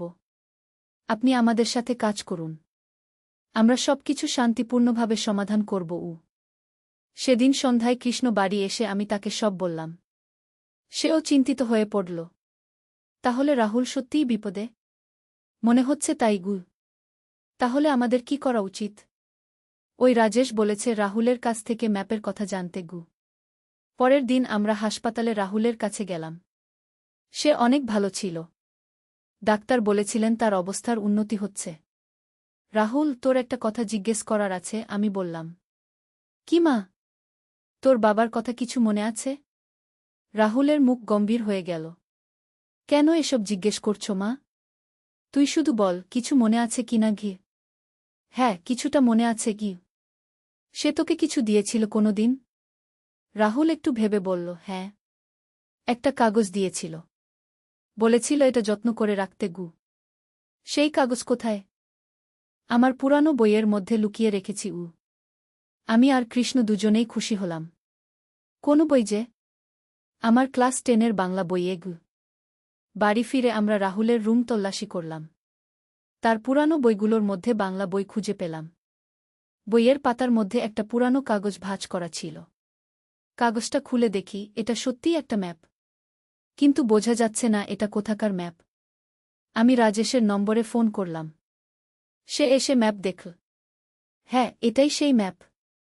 এই দিয়েই আমরা সম্পদ খুঁজে পেতে পারব। এটা কোথাকার ম্যাপ? এটা আমাদের শহরের পুরানো এলাকার ম্যাপ। এখানে একটা পরিত্যক্ত বাড়ির নিশানা দেওয়া আছে। সেই বাড়িতেই কালো রহিম তার সম্পদ লুকিয়ে রেখেছে কবে যাব? আজ রাতেই। কারণ আমি খবর পেয়েছি মন্টু আগামীকাল রাহুলকে হাসপাতাল থেকে নিয়ে যাওয়ার পরিকল্পনা করছে আমি ভয় পেয়ে গেলাম। তাহলে তাড়াতাড়ি করতে হবে রাতে আমি, কৃষ্ণ আর রাজেশ সেই পরিত্যক্ত বাড়িতে গেলাম। বাড়িটা ছিল শহরের একেবারে প্রান্তে। অনেক পুরানো, জঙ্গল দিয়ে ঘেরা। ম্যাপ অনুযায়ী আমরা বাড়ির পেছনের একটা কুয়ার কাছে গেলাম। সেখানে মাটি খুঁড়তে শুরু করলাম। প্রায় 3 ফুট খোঁড়ার পর আমরা একটা লোহার বাক্স পেলাম। রাজেশ সেটা বাক্স খুলে দেখি এর মধ্যে অনেক সোনার গহনা আর হীরার অলংকার। সত্যিই কোটি টাকার সম্পদ। এবার কি করব? আমি জিজ্ঞেস করলাম। এবার এগুলো পুলিশের কাছে জমা দিতে হবে, রাজেশ বলল। কিন্তু হঠাৎ আমরা শুনলাম কারো পায়ের শব্দ। আমরা ঘুরে তাকিয়ে দেখি কয়েকজন লোক আমাদের দিকে আসছে। তাদের হাতে অস্ত্র। এই যে, এদিকে। কে? রাজেশ সেন, একজন চিৎকার করে বলল। রাজেশ আমাদের দিকে তাকিয়ে বলল, ওরাই মন্টুর লোক। দৌড়ান। আমরা দৌড় দিলাম। কিন্তু রাজেশ বাক্সটা নিয়ে অন্যদিকে গেল। আমি আর কৃষ্ণ জঙ্গলের মধ্যে লুকিয়ে রইলাম। অনেকক্ষণ পর সব শান্ত হলে আমরা বাড়ি ফিরলাম। পরের দিন সকালে খবরের কাগজে দেখি একটা বিশাল খবর। গোয়েন্দা পুলিশ উদ্ধার করেছে কোটি টাকার চুরি করা সম্পদ। খবরে লেখা আছে যে রাজেশ সেন নামের এক গোয়েন্দা কর্মকর্তা একটা চোর চক্রের সম্পদ উদ্ধার করেছেন। চোর চক্রের নেতা মন্টুকে গ্রেফতার করা হয়েছে। আমি বুঝলাম রাজেশ সত্যিই একজন সৎ গোয়েন্দা অফিসার ছিল। দুপুরে রাজেশ আমাদের বাড়িতে এলো। রত্না ভাবি, আপনাদের ধন্যবাদ। আপনাদের সাহায্য না পেলে আমরা এই চোর চক্রকে ধরতে পারতাম না। রাহুল এখন নিরাপদ? হ্যাঁ, মন্টু গ্রেফতার হয়েছে। এখন আর কোনো ভয় নেই সেই সম্পদের কি হবে? সেগুলো সরকারের কাছে জমা দেওয়া হবে। তবে আপনাদের সাহায্যের জন্য পুরস্কার পাবেন কিছুদিন পর আমরা পুলিশ থেকে 5 লক্ষ টাকা পুরস্কার পেলাম। রাহুলও সুস্থ হয়ে বাড়ি ফিরল। ডাক্তারের চিকিৎসায় তার মানসিক সমস্যা ভালো হয়ে গিয়েছিল। সে আর আমার প্রতি অস্বাভাবিক কোনো আচরণ করত না। একদিন সে আমার কাছে এসে বলল, মা, আমি প্রিয়াকে বিয়ে করতে চাই। সত্যি? কিন্তু তুই তো তার সাথে খারাপ ব্যবহার করেছিলি। আমি তার কাছে ক্ষমা চেয়েছি। সে আমাকে মাফ করে দিয়েছে। আমি খুশি হলাম। তাহলে আমি তার বাবা মায়ের সাথে কথা বলি। প্রিয়ার বাবা মা রাজি হয়ে গেলেন। তারা বুঝেছিলেন রাহুল অসুস্থ ছিল। কয়েক মাস পর রাহুল আর প্রিয়ার বিয়ে হল। খুব সুন্দর একটা বিয়ে। বিয়ের দিন প্রিয়া আমার কাছে এসে বলল, মা, আমি জানি রাহুল দা আপনাকে খুব ভালোবাসে। আমি চাই আপনি সবসময় আমাদের সাথে থাকুন। আমি তাকে জড়িয়ে ধরলাম। তুমি খুব ভালো মেয়ে প্রিয়া। এখন আমাদের সংসারে শান্তি। রাহুল আর প্রিয়া খুব খুশি। সুমিও তার নতুন ভাবির সাথে ভালো মিশেছে। কিন্তু মাঝে মাঝে মনে হয় এই পুরো ঘটনা কি একটা স্বপ্ন ছিল? এত কিছু কিভাবে ঘটল আমাদের জীবনে? রাহুল যখন আমাকে ভালোবাসার কথা বলেছিল তখন আমার মনে কেমন যেন একটা অনুভূতি হয়েছিল। আমি জানি এটা ভুল, কিন্তু মনের গভীরে কিছুটা ভালো লেগেছিল। একদিন রাহুল আমার কাছে এসে বলল, মা, আমি তোমার কাছে ক্ষমা চাই। আমি যখন অসুস্থ ছিলাম তখন তোমাকে অনেক কষ্ট দিয়েছি। তুই ক্ষমা চাস কেন? তুই তো অসুস্থ ছিলি।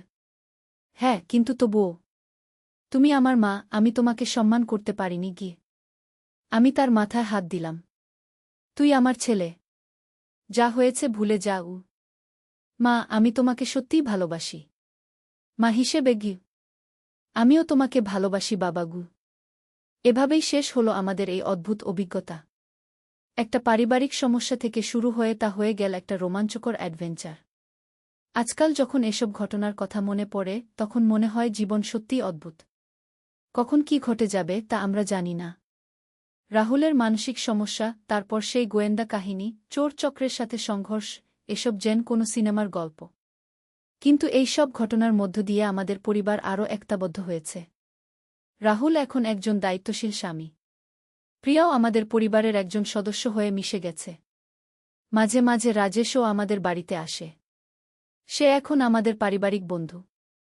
তার কাছ থেকে অনেক রোমাঞ্চকর গোয়েন্দা কাহিনী শুনি। একদিন সে বলল, রত্না ভাবি, আপনার সাহস দেখে আমি অবাক হয়েছি। সেই রাতে জঙ্গলে গিয়ে আপনি ভয় পাননি? ভয় তো পেয়েছিলাম, কিন্তু রাহুলের নিরাপত্তার কথা ভেবে সব ভুলে গিয়েছিলাম। এটাই মায়ের ভালোবাসা। সত্যি কথা হলো, একজন মা তার সন্তানের জন্য যে কোনো বিপদের মুখোমুখি হতে পারে। আমিও সেটাই করেছি। এখন আমাদের সংসারে নতুন আনন্দের সংবাদ। প্রিয়া মা হতে চলেছে। আমি নানি হব। রাহুল খুব খুশি। সে বলে, মা, আমার বাচ্চা হলে তাকে তুমি দেখবে? অবশ্যই। আমি সব দেখব। সুমিও খুব উৎসাহিত। সে বলে, আমি খালা হব। এভাবেই আমাদের পরিবার বড় হচ্ছে। নতুন জীবন আসছে। মাঝে মাঝে ভাবি সেই দিনগুলোর কথা যখন রাহুল আমাকে ভুল বুঝেছিল। এখন সব ঠিক হয়ে গেছে। আজ সন্ধ্যায় আমরা সবাই মিলে বসেছিলাম। হঠাৎ রাহুল বলল, মা, তোমাকে একটা কথা বলার আছে। আমি ভয় পেলাম। কি কথা? সে হেসে বলল, আমি চাকরি পেয়েছি একটা ভালো কোম্পানিতে। আমি খুশি হয়ে তাকে জড়িয়ে ধরলাম। সত্যি? কত বেতন? মাসে 30,000 টাকা। কৃষ্ণ বলল, বাহ, এখন তো তুই স্বাবলম্বী। প্রিয়া খুশিতে কেঁদে ফেল। এত খুশির খবর। এভাবেই আমাদের পরিবারে একের পর একটি সুখবর আসতে লাগল। কয়েক মাস পর প্রিয়ার একটি ফুটফুটে ছেলে হল। আমি নানি হলাম। কি যে আনন্দ! ছোট্ট নাতিটা দেখতে অনেকটা রাহুলের মতো। প্রিয়া বলল, মা, এর নাম কি রাখব? তোমরাই ঠিক করোক। রাহুল বলল, আমি নাম রেখেছি অর্জুন। সুন্দর নাম। এখন আমার দিন কাটে নাতির সাথে। অর্জুন খুব দুরন্ত। সারাক্ষণ হাসে। একদিন রাহুল আমাকে বলল, মা, তুমি না থাকলে আমি কখনো এত সুখী হতে পারতাম না। কেন এসব কথা বলছিস? তুমি আমাকে দত্তক নিয়ে বড় করেছ। আমার সমস্যার সময় পাশে থেকেছ।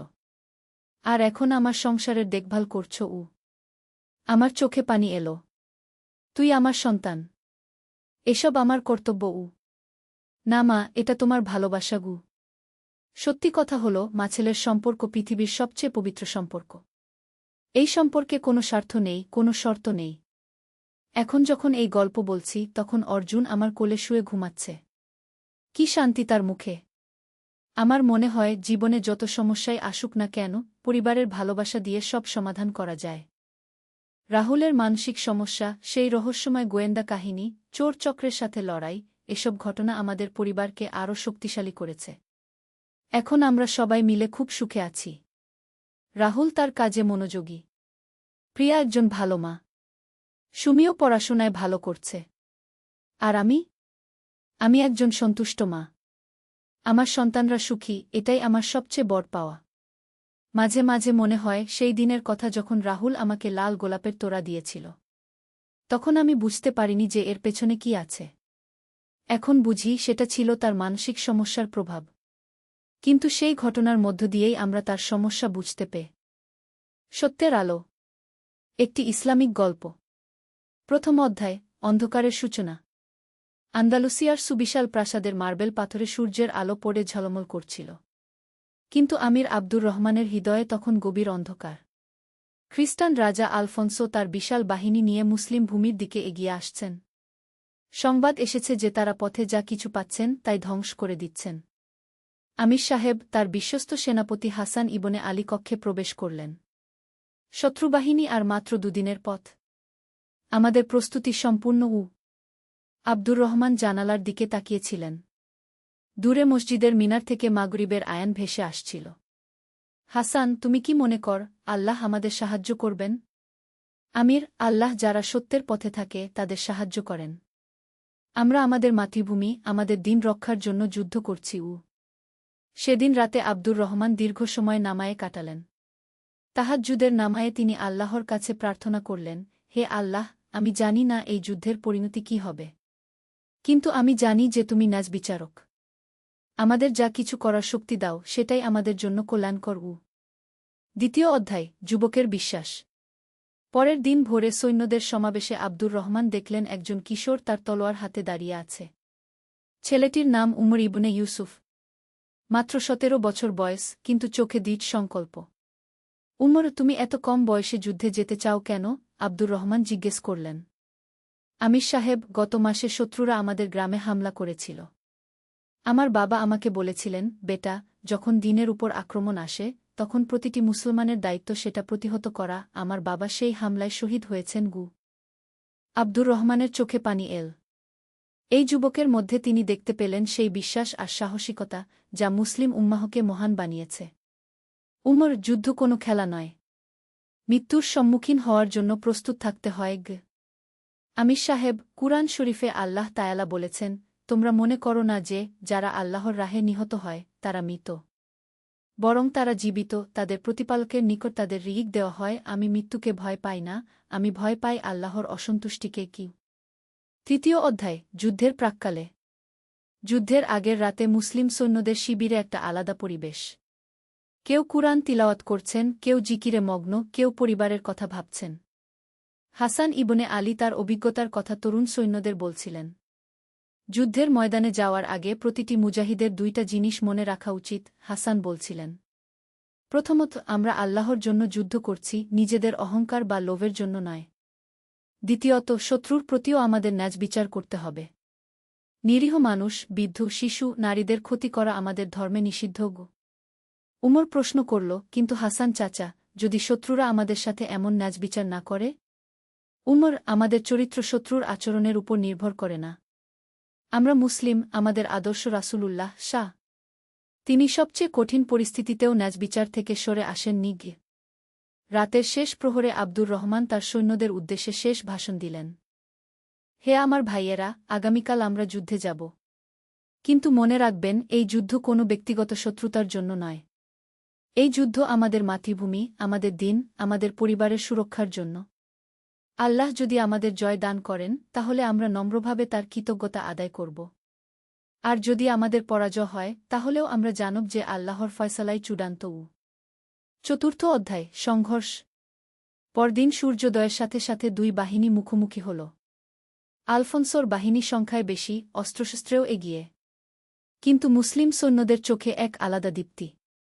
যুদ্ধ শুরুর আগে আব্দুর রহমান তার সৈন্যদের সাথে দোয়া করলেন, রাব্বানা আফরিক আলাইনা সবরান ওয়া সাব্বিত আকদামানা ওয়ানসুরনা আলাল কাউমিল কাফিরিনগু। হে আমাদের প্রতিপালক, আমাদের উপর ধৈর্য ঢেলে দাও, আমাদের পা দৃঢ় করে দাও, আর কাফেরদের বিরুদ্ধে আমাদের সাহায্য কর। যুদ্ধ প্রচণ্ড ভয়াবহ আকার ধারণ করল। উমর তার তলোয়ার হাতে বীরত্বের সাথে যুদ্ধ করছিল। একসময় একটি শত্রু সৈন্য তার পিঠের দিক থেকে আক্রমণ করতে গেল, কিন্তু হাসান ইবনে আলী তাকে রক্ষা করলেন। এই সময় হাসানের বুকে একটি তীর বিঁধে গেল। উমর কান্নায় ভেঙে পড়ল। হাসান চাচা, আপনি কেন আমাকে বাঁচাতে গেলেন? রক্তক্ষরণের মাঝেও হাসান মুস্কি হাসলেন। উমর, তুমি এই উম্মাহর ভবিষ্যৎ। আমার মতো বুড়োর চেয়ে তোমার জীবন বেশি গুরুত্বপূর্ণ। আল্লাহর কাছে আমার জন্য দোয়া করব। হাসানের মৃত্যু উমরের মনে গভীর প্রভাব ফেল। তিনি বুঝলেন যে জিহাদ শুধু যুদ্ধ নয়, এটা ত্যাগের নাম, এটা মানবতার সেবার নাম। পঞ্চম অধ্যায়, অপ্রত্যাশিত মোড়। যুদ্ধ দিনভর চল। সন্ধ্যার সময় মুসলিম বাহিনী ক্লান্ত হয়ে পড়েছে, কিন্তু তারা হাল ছাড়েনি। এমন সময় উমর দেখল যে শত্রুবাহিনীর একজন সৈন্য আহত অবস্থায় পড়ে আছে। সে একটা খ্রিস্টান সৈন্য, কিন্তু তার অবস্থা খুবই খারাপ। উমর দ্বিধায় পড়ে গেল। এটা তার শত্রু, কিন্তু তার মানবিক দায়িত্ব কি? তার মনে পড়ে গেল হাসানের কথা, নিরীহ মানুষদের ক্ষতি করা আমাদের ধর্মে নিষিদ্ধ। এই আহত সৈন্যটি এখন আর হুমকি নয়, সে একজন সাহায্যপ্রার্থী মানুষ। উমর তার পানির পাত্র থেকে ওই খ্রিস্টান সৈন্যকে পানি খাওয়াল এবং তার ক্ষতের উপর কাপড় বেঁধে দিল। খ্রিস্টান সৈন্যটি অবাক হয়ে জিজ্ঞেস করল, তুমি আমার শত্রু, তাহলে আমাকে সাহায্য করছ কেন? কারণ আমার ধর্ম আমাকে শেখায় যে মানবিকতা সবার উপরে, উমর উত্তর দিল। এই ঘটনা সেই খ্রিস্টান সৈন্যের মনে গভীর প্রভাব ফেল। তার নাম ছিল পেড্রো। তিনি কখনো ভাবেননি যে তার শত্রুরা এত উদার মানসিকতার হতে পারে। ষষ্ঠ অধ্যায়, সন্ধির প্রস্তাব। যুদ্ধ ৩ দিন চলার পর উভয় পক্ষেরই অবস্থা খারাপ। রাজা আলফোন্সো বুঝতে পারলেন যে মুসলমানরা এত সহজে হার মানবে না। আর আব্দুর রহমানও দেখলেন যে তার সৈন্য সংখ্যা কমে আসছে। এমন সময় একটা অপ্রত্যাশিত ঘটনা ঘটল। যে পেড্রো উমরের কাছ থেকে সাহায্য পেয়েছিল, সে রাজা আলফোন্সোর কাছে গিয়ে বল, আপনার মাজেস্টি, এই মুসলমানরা যেমনটা আমাদের বলা হয়েছে, তারা তেমন নয়। তারা অসভ্য বা নিষ্ঠুর নয়।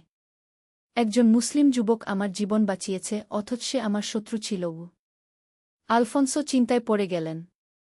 তিনি যুদ্ধ চালিয়ে যেতে পারেন, কিন্তু এর ফলাফল অনিশ্চিত। উভয় পক্ষেই অনেক রক্তপাত হয়েছে। পরদিন আলফোন্সো সন্ধির প্রস্তাব পাঠালেন। আব্দুর রহমান তার পরামর্শদাতাদের সাথে বিষয়টা নিয়ে আলোচনা করলেন। আমির সাহেব, আমাদের অবস্থা খুব একটা ভালো নয়, এক সেনাপতি বলল। সন্ধি আমাদের জন্য মঙ্গলজনক হতে পারে কি? কিন্তু সন্ধির শর্ত কি? অন্য একজন প্রশ্ন করল। আব্দুর রহমান গভীরভাবে চিন্তা করলেন। তিনি জানতেন যে ইসলাম শান্তি চায়, যুদ্ধ নয়। কুরআনেই বলা আছে, যদি তারা শান্তির দিকে ঝুঁকে পড়ে, তাহলে তুমিও সেদিকে ঝুঁকে পড়ো। সপ্তম অধ্যায়, শান্তির আলো। সন্ধির আলোচনা হল। আলফোন্সো প্রস্তাব করলেন যে তিনি মুসলিম ভূমিতে আক্রমণ বন্ধ করবেন, বিনিময়ে আব্দুর রহমান কিছু ভূমি ছেড়ে দেবেন। কিন্তু আব্দুর রহমান একটা শর্ত রাখলেন, রাজা আলফোন্সো, আমি আপনার প্রস্তাবে রাজি। তবে একটা শর্ত আছে। যেসব মুসলিম ওই অঞ্চলে থাকবে, তাদের ধর্ম পালনের স্বাধীনতা থাকতে হবে। তাদের মসজিদ, তাদের স্কুল, তাদের সম্পত্তি, সব নিরাপদ থাকতে হবে। আলফোন্সো রাজি হয়ে গেলেন। তিনি বুঝতে পেরেছিলেন যে মুসলমানরা শুধু যোদ্ধা নয়, তারা সভ্যতার বাহকও। সন্ধি স্বাক্ষরের দিন উমর আব্দুর রহমানকে জিজ্ঞেস করল, আমির সাহেব, আমরা কি হেরে গেলাম? আব্দুর রহমান মুস্কি হেসে বললেন, উমর, জয়পরাজয় শুধু যুদ্ধক্ষেত্রে মাপা হয় না। আমরা আমাদের সম্মান রক্ষা করেছি। আমরা প্রমাণ করেছি যে মুসলমানরা কাপুরুষ নয়। আর সবচেয়ে বড় কথা, আমরা শান্তি এনেছি। আর শান্তি সবসময় যুদ্ধের চেয়ে শ্রেয়। অষ্টম অধ্যায়, বিজয়ের প্রকৃত অর্থ। সন্ধির পর উমর এক অদ্ভুত শান্তি অনুভব করল। যুদ্ধের সময় সে শুধু শত্রুকে পরাজিত করার কথা ভেবেছিল। কিন্তু এখন সে বুঝতে পারছিল যে ইসলামের প্রকৃত জয় অন্য কিছুতে। কয়েকদিন পর উমর দেখল যে পেড্রো তাকে খুঁজতে এসেছে। পেড্রো তার হাতে একটা বই নিয়ে এসেছিল। উমর, আমি তোমার ধর্ম সম্পর্কে জানতে চাই, পেড্রো বলল। তুমি আমাকে যেভাবে সাহায্য করেছ, সেটা আমার মনে গভীর প্রভাব ফেলেছে। আমি বুঝতে চাই কোন ধর্ম মানুষকে এত উদার বানায়। উমর পেড্রোকে ইসলাম সম্পর্কে বলতে শুরু করল। সে বল আল্লাহর একত্ব, রাসূলের জীবনী, ইসলামের মানবিক মূল্যবোধ, সামাজিক ন্যায়বিচারের কথা। কিন্তু তোমরা তো আমাদের সাথে যুদ্ধ করেছ, পেড্রো প্রশ্ন করল। পেড্রো ভাই, আমরা যুদ্ধ করেছি আমাদের আত্মরক্ষার জন্য। আমাদের ধর্মে বলা আছে যে অন্যায়ের প্রতিবাদ করা প্রতিটি মুসলমানের দায়িত্ব। কিন্তু আমরা কখনো আগ্রাসী যুদ্ধ চাই না। আমরা চাই শান্তি, আমরা চাই সহাবস্থান। পেড্রো উমরের কথা মনোযোগ দিয়ে শুন। কয়েক মাস পর সে ইসলাম গ্রহণ করল এবং তার নাম রাখল আব্দুর রহিম। নবম অধ্যায়, শিক্ষা। বছর পেরিয়ে গেল। আন্দালুসিয়ায় শান্তি বিরাজ করছে। উমর এখন একজন দক্ষ সৈনিক এবং পণ্ডিত হয়ে উঠেছে। সে অস্ত্র শিক্ষার পাশাপাশি কুরআন, হাদিস, ফিকাহ, দর্শন, গণিত, জ্যোতির্বিদ্যা পড়েছে। একদিন আব্দুর রহমান উমরকে ডাকলেন। উমর, আমি বুড়ো হয়ে যাচ্ছি। এই রাজ্যের ভবিষ্যৎ তোমাদের মতো যুবকদের হাতে। তোমাকে একটা গুরুত্বপূর্ণ দায়িত্ব দিতে চাই। আমির সাহেব, আমি প্রস্তুত। আমি চাই তুমি একটা মাদ্রাসা প্রতিষ্ঠা কর। সেখানে শুধু মুসলিম শিশুরাই নয়, খ্রিস্টান এবং ইহুদি শিশুরাও পড়তে পারবে। আমি চাই আমাদের এই ভূমি জ্ঞান-বিজ্ঞানের কেন্দ্র হয়ে উঠুক। উমর খুশি হয়ে গেল। এই তো সেই আসল জিহাদ, জ্ঞানের জিহাদ, মানবতার জিহাদ। মাদ্রাসা প্রতিষ্ঠার পর উমর দেখল যে বিভিন্ন ধর্মের শিশুরা একসাথে বসে পড়াশোনা করছে। মুসলিম শিশুরা কুরআন হাদিস পড়ছে, খ্রিস্টান শিশুরা বাইবেল পড়ছে, আর সবাই মিলে গণিত, জ্যোতির্বিদ্যা, চিকিৎসাশাস্ত্র, দর্শন পড়ছে। দশম অধ্যায়, প্রকৃত বিজয়।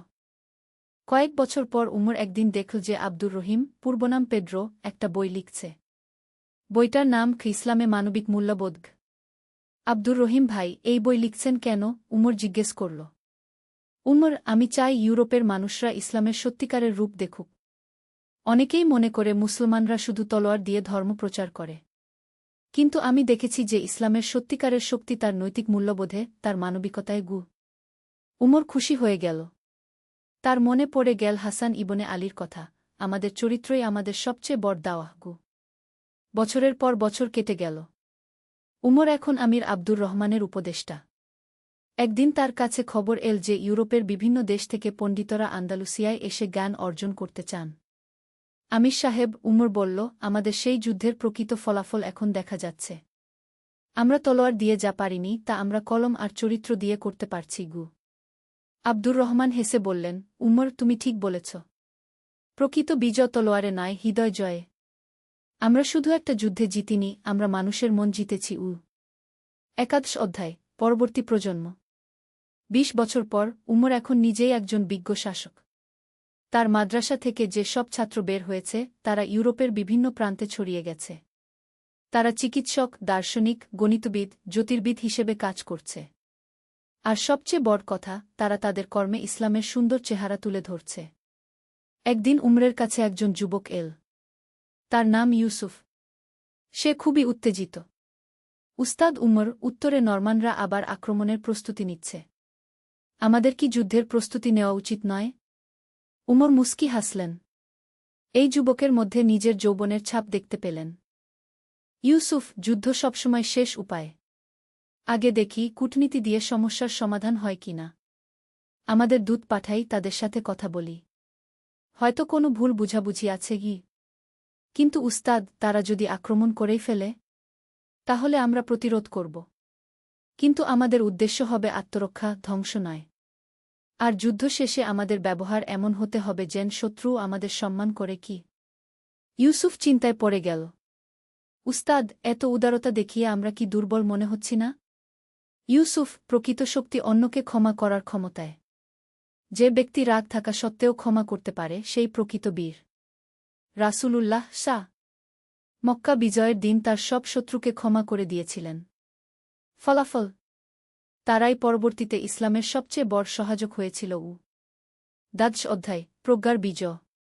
দূত পাঠানোর পর জানা গেল যে নরমানদের সাথে একটা ব্যবসায়িক বিরোধ ছিল। তারা মনে করছিল মুসলিম ব্যবসায়ীরা তাদের সাথে অন্যায় করেছে। উমর তদন্ত করে দেখলেন যে সত্যিই কিছু মুসলিম ব্যবসায়ী অসৎ আচরণ করেছে। উমর সাথে সাথে সেই ব্যবসায়ীদের শাস্তি দিলেন এবং নরমানদের ক্ষতিপূরণ দিলেন। এই ন্যায়বিচার দেখে নরমান নেতা অভিভূত হয়ে গেলেন। আমি ভেবেছিলাম আপনারা আপনাদের লোকদের পক্ষেই থাকবেন, নরমান নেতা বললেন। আমাদের ধর্মে ন্যায়বিচার সবার উপরে। আমরা আমাদের লোক হোক বা পর হোক সত্যের পক্ষে থাকি, উমর উত্তর দিলেন। এই ঘটনার পর নরমানদের সাথে মুসলমানদের সম্পর্ক আরও মজবুত হয়ে গেল। যুদ্ধের বদলে শান্তি, শত্রুতার বদলে বন্ধুত্ব। ত্রয়োদশ অধ্যায়, শেষ যুদ্ধ। কিন্তু জীবনে সব সময় শান্তি থাকে না। উমরের ৫০ বছর বয়সে এক নতুন হুমকি এল। পূর্ব দিক থেকে একদল দুর্বৃত্ত দস্যু নিয়মিত গ্রামে হামলা করতে শুরু করল। তারা কোন ধর্ম মানে না, কোনো নৈতিকতা মানে না, শুধু লুটপাট আর ধ্বংসজ্ঞ। এবার আর কূটনীতির কোনো উপায় ছিল না। উমর বাধ্য হয়ে যুদ্ধের প্রস্তুতি নিলেন। কিন্তু এই যুদ্ধেও তিনি তার নৈতিক আদর্শ বজায় রাখলেন। যুদ্ধের আগে তিনি তার সৈন্যদের উদ্দেশ্যে বললেন, আমরা এই দস্যুদের বিরুদ্ধে যুদ্ধ করছি নিরীহ মানুষদের রক্ষার জন্য। কিন্তু মনে রাখবেন, যুদ্ধের ময়দানেও আমাদের মানবিকতা হারানো যাবে না। যে আত্মসমর্পণ করবে তাকে হত্যা করা যাবে না। যে পালিয়ে যাবে তার পিছনে তাড়া করার দরকার নেই। যুদ্ধটি খুব দ্রুত শেষ হয়ে গেল। দস্যুরা সংগঠিত বাহিনীর মুখোমুখি হতে পারল না। কিন্তু যুদ্ধ শেষে উমর একটা অদ্ভুত ঘটনা দেখলেন। দস্যু বাহিনীর নেতা, যে আত্মসমর্পণ করেছিল, সে উমরের কাছে এসে বলল, আমি আপনার মতো শত্রু আগে দেখিনি। আপনি আমাকে হত্যা করতে পারতেন, কিন্তু করেননি। কেন? কারণ তুমি এখন আর হুমকি নও। আর আমার ধর্ম অপ্রয়োজনীয় রক্তপাত নিষিদ্ধ করে কি? দস্যু নেতা গভীরভাবে চিন্তা করল। আমি সারা জীবন শুধু নিষ্ঠুরতা দেখেছি। আপনার মতো মানুষের অস্তিত্বে আমার বিশ্বাস ছিল না। আপনি আমাকে একটা নতুন পথ দেখালেন। কয়েক মাস পর সেই প্রাক্তন দস্যু নেতা মুসলমান হয়ে গেল এবং সমাজসেবায় নিজেকে নিয়োজিত করল। চতুর্দশ অধ্যায়, প্রজ্ঞার উপদেশ। উমর এখন একজন বৃদ্ধ মানুষ। তার চুল সাদা হয়ে গেছে, কিন্তু চোখে এখনও সেই তারুণ্যের আগুন। তার চারপাশে জড়ো হয়েছে নতুন প্রজন্মের যুবকরা। একদিন এক যুবক তাকে জিজ্ঞেস করল, উস্তাদ উমর, আপনি এত যুদ্ধ দেখেছেন, জিহাদের প্রকৃত অর্থ কি? উমর একটু ভেবে বললেন, বেটা, জিহাদ মানে সংগ্রাম। আর এই সংগ্রাম কয়েক ধরনের। প্রথমত, নিজের মন থেকে খারাপ গুণাবলী দূর করার সংগ্রাম, এটা জিহাদুন নফস। দ্বিতীয়ত, সমাজ থেকে অন্যায় অবিচার দূর করার সংগ্রাম। তৃতীয়ত, জ্ঞান অর্জন ও প্রচারের সংগ্রাম। আর সবশেষে, যখন আর কোনো উপায় থাকে না, তখন আত্মরক্ষার জন্য অস্ত্র হাতে নেওয়ার সংগ্রাম। কিন্তু উস্তাদ, কোনটা সবচেয়ে গুরুত্বপূর্ণ? প্রথমটা। যে ব্যক্তি নিজের মনকে জয় করতে পারে না, সে অন্য কোনো জিহাদে সফল হতে পারে না। রাসূলুল্লাহ সা বলেছেন, আমরা ছোট জিহাদ, যুদ্ধ থেকে ফিরে বড় জিহাদের, আত্মশুদ্ধির দিকে যাচ্ছি। অন্য একজন যুবক প্রশ্ন করল, তাহলে কি যুদ্ধ একেবারেই খারাপ? না বেটা। অন্যায়ের বিরুদ্ধে প্রতিরোধ কখনো খারাপ নয়। কিন্তু যুদ্ধ করার আগে দেখতে হয় সেটা সত্যিই প্রয়োজনীয় কিনা। যুদ্ধের সময় দেখতে হয় আমরা ন্যায়ের পথে আছি কিনা। আর যুদ্ধের পরে দেখতে হয় আমাদের জয় মানবতার কল্যাণে আসছে কিনা। পঞ্চদশ অধ্যায়, উত্তরাধিকার। উমর তার শেষ দিনগুলিতে একটি বই লিখতে শুরু করলেন। বইটির নাম দিলেন জিহাদের প্রকৃত অর্থ। সেই বইতে তিনি লিখলেন, আমার প্রিয় ভাইয়েরা, আমি এই দীর্ঘ জীবনে অনেক যুদ্ধ দেখেছি, অনেক সংঘাত দেখেছি। কিন্তু আমি যা শিখেছি তা হল, প্রকৃত জিহাদ আসলে শান্তি প্রতিষ্ঠার জন্য।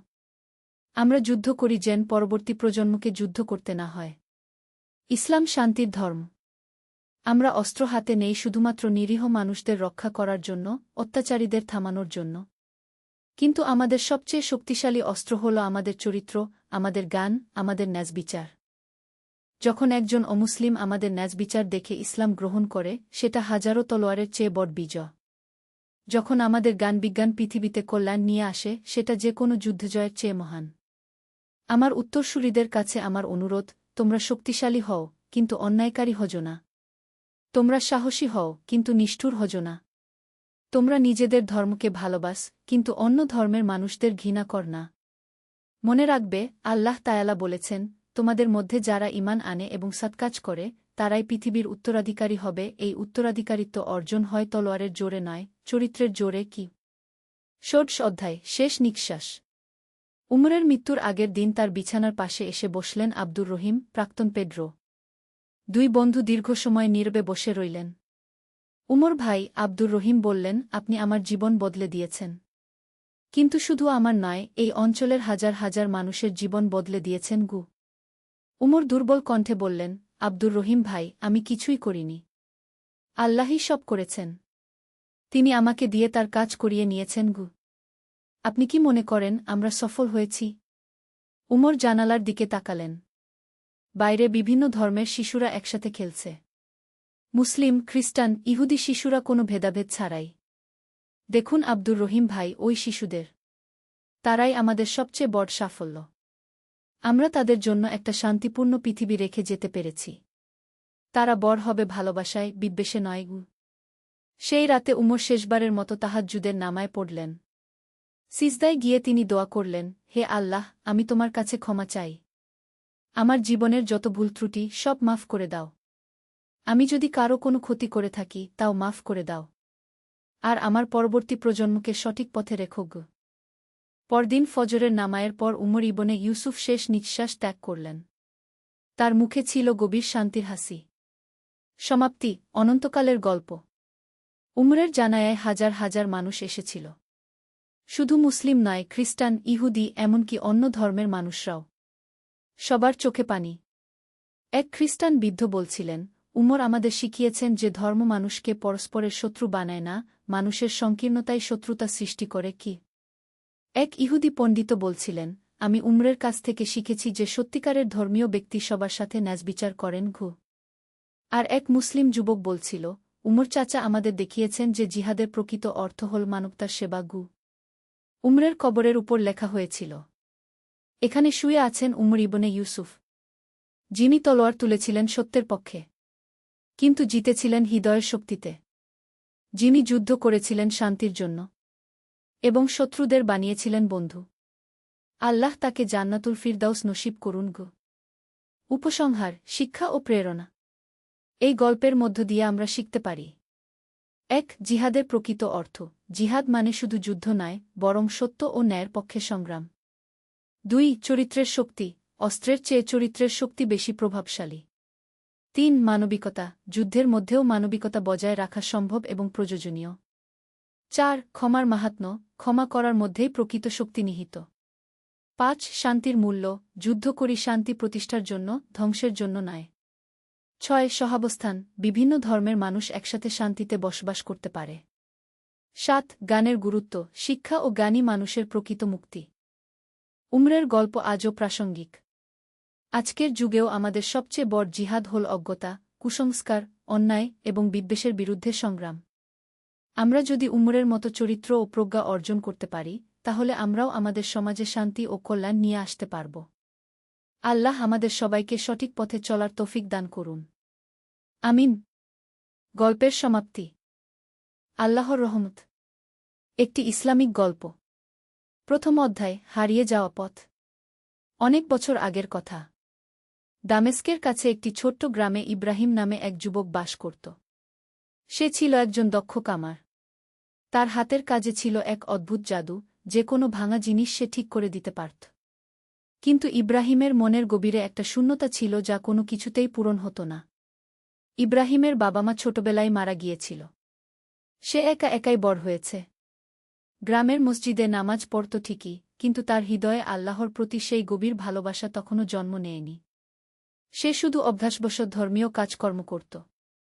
একদিন সকালে ইব্রাহিমের কামারশালায় এক রহস্যময় বৃদ্ধ লোক এল।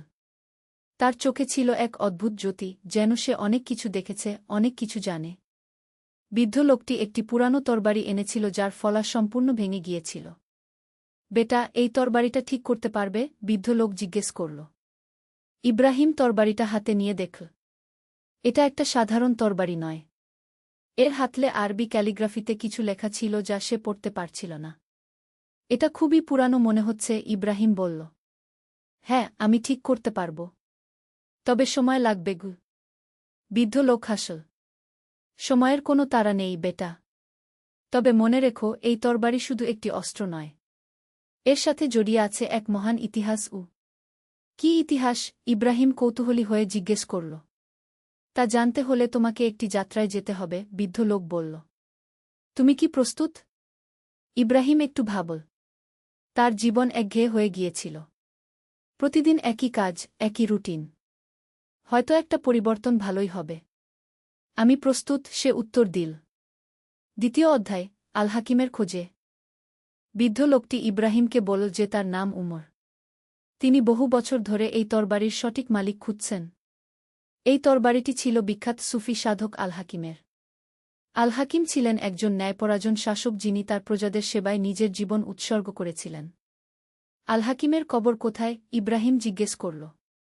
সেটাই তো খুঁজে বের করতে হবে, উমর বলল। শুনেছি তার কবর পাহাড়ের চূড়ায় কোনো এক নির্জন জায়গায়। কিন্তু সেখানে পৌঁছানোর পথ খুবই কঠিন। পরদিন ভোরে ইব্রাহিম ও উমর যাত্রা শুরু করল। তারা উট নিয়ে মরুভূমির দিকে রওনা দিল। পথে তারা বিভিন্ন গ্রামে থেমে মানুষের কাছে আল হাকিমের কথা জিজ্ঞেস করত। প্রথম গ্রামে তারা একজন বৃদ্ধা মহিলার দেখা পেল।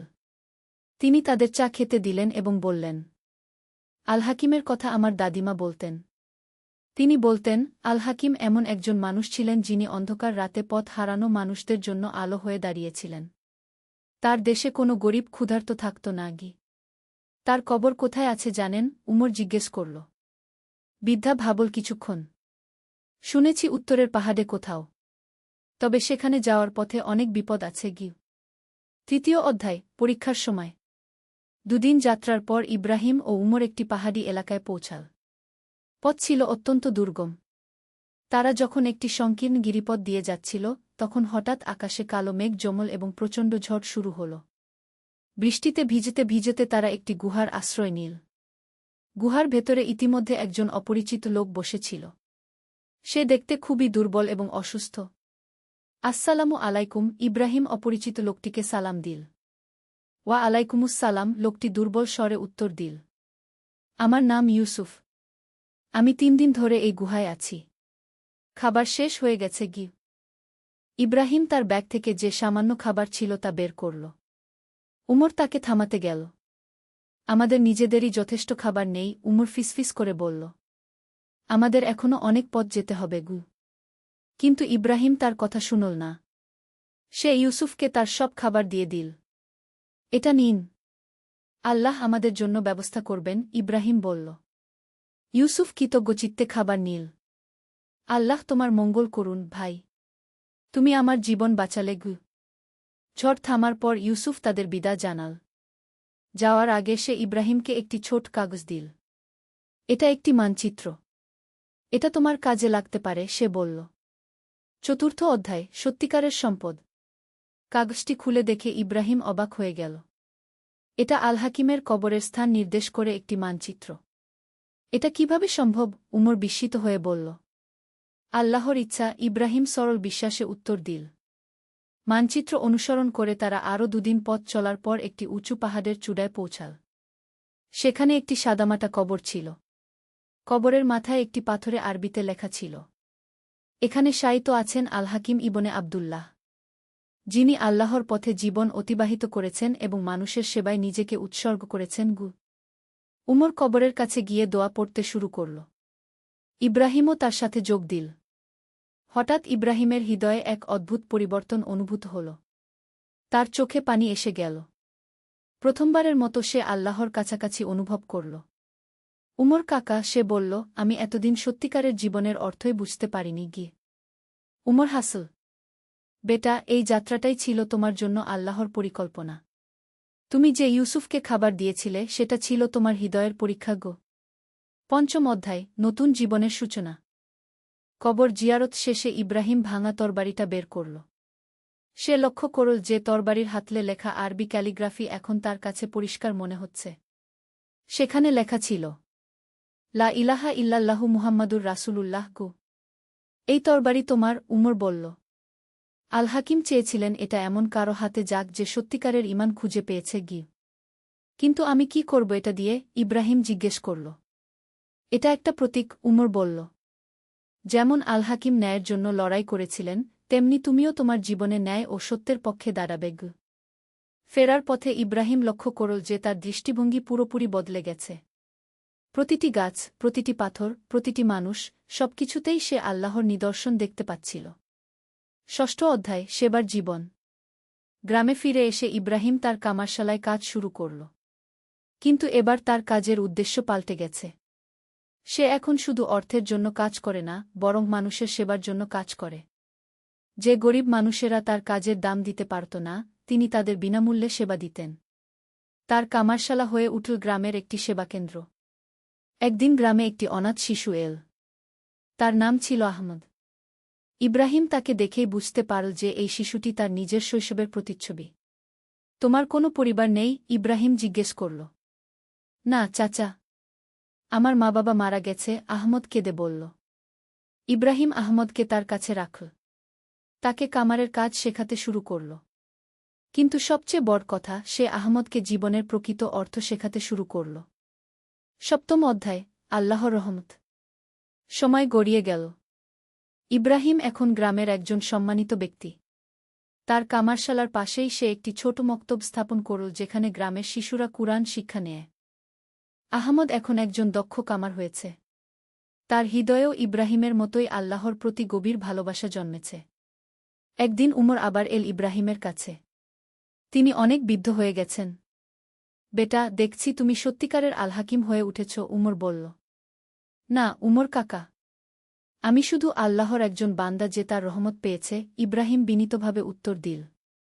এটাই তো আল-হাকিমের মূল শিক্ষা ছিল, উমর হেসে বলল। বিনয়, সেবা এবং আল্লাহর প্রতি পূর্ণ আত্মসমর্পণ। 8ম অধ্যায়, চিরন্তন বার্তা। বহু বছর পর ইব্রাহিম যখন বৃদ্ধ হয়েছে তখনও সে তার সেবার কাজ অব্যাহত রেখেছে। গ্রামের মানুষ তাকে হাকিম কাকা বলে ডাকে। একদিন আহমদ তার কাছে এল। উস্তাদ, আপনার কাছ থেকে আমি যা শিখেছি তা কিভাবে পরবর্তী প্রজন্মের কাছে পৌঁছাব? ইব্রাহিম আহমদের দিকে তাকাল। তার চোখে ছিল সেই একই জ্যোতি যা সে অনেক বছর আগে উমরের চোখে দেখেছিল। বেটা, সবচেয়ে বড় শিক্ষা হল উদাহরণ। তুমি যেভাবে জীবনযাপন করবে মানুষ সেটাই শিখবে। আল্লাহর রাস্তায় চলো, মানুষের সেবা করো এবং সবসময় মনে রাখবে আমরা এই পৃথিবীতে শুধু আমানতদার। আহমদ মাথা নাড়ল। সে বুঝতে পারল যে তারও এখন দায়িত্ব হচ্ছে এই আলোকবর্তিকা পরবর্তী প্রজন্মের হাতে তুলে দেওয়া। 9ম অধ্যায়, শেষ অধ্যায় নয়, নতুন সূচনা। ইব্রাহিমের মৃত্যুর পর তার জানাজায় পুরো গ্রামের মানুষ এসেছিল। এমনকি দূরদূরান্ত থেকেও মানুষ এসেছিল। কারণ তার সেবা ও ভালোবাসার খবর চারদিকে ছড়িয়ে পড়েছিল। আহমদ এখন কামারশালা চালায়। তার পাশেও রয়েছে কয়েকজন অনাথ শিশু যাদের সে পালন করে। মক্তবটিও চলছে। সেই পুরানো তরবারিটি এখন মসজিদে রাখা আছে একটি প্রতীক হিসেবে। তার গায়ে এখন আরেকটি লাইন যোগ করা হয়েছে। সত্যিকারের জিহাদ হল নিজের অহংকারের বিরুদ্ধে এবং মানবতার সেবার জন্য।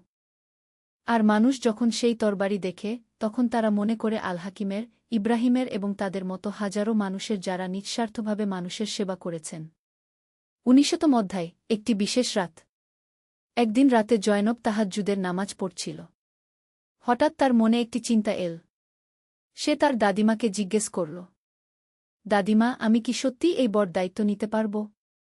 বৃদ্ধা মহিলা জয়নবের মাথায় হাত বুলিয়ে বললেন, বেটি, আল্লাহ যখন কাউকে কোনো দায়িত্ব দেন তখন তিনি সেই দায়িত্ব পালনের শক্তিও দেন। তুমি শুধু চেষ্টা করো, বাকি আল্লাহর উপর ছেড়ে দাও। 20ম অধ্যায়, নারী নেতৃত্বের উদাহরণ। জয়নব এখন গ্রামের মেয়েদের জন্য একটি বিশেষ কেন্দ্র চালু করেছে। সেখানে মেয়েরা শুধু কামারের কাজই নয়, বরং সেলাই, রান্না, কুরআন তিলাওয়াত এবং হাদিস শিক্ষা নেয়। একদিন শহর থেকে একজন সরকারি কর্মকর্তা এসেছিল। তিনি জয়নবের কাজ দেখে মুগ্ধ হলেন। আপনার এই উদ্যোগ অসাধারণ। সরকার চায় এরকম কেন্দ্র আরও জায়গা চালু করতে। স্যার, আমার উদ্দেশ্য টাকা পয়সা নয়, জয়নব বলল। আমি চাই প্রতিটি মেয়ে শিক্ষিত ও স্বাবলম্বী হোক এবং সেই সাথে একজন ভালো মুসলিম হোক। 21ম অধ্যায়, প্রজন্মের পর প্রজন্ম। বছরগুলো কেটে গেল। জয়নব এখন মধ্যবয়সী। তার কেন্দ্র থেকে শত শত মেয়ে শিক্ষা নিয়ে বিভিন্ন জায়গায় ছড়িয়ে পড়েছে। তারা প্রত্যেকেই নিজ নিজ এলাকায় মানুষের সেবা করছে। একদিন আহমদ, যে এখন বৃদ্ধ, জয়নবের কাছে এল। জয়নব, বেটি, আমি এখন নিশ্চিন্ত।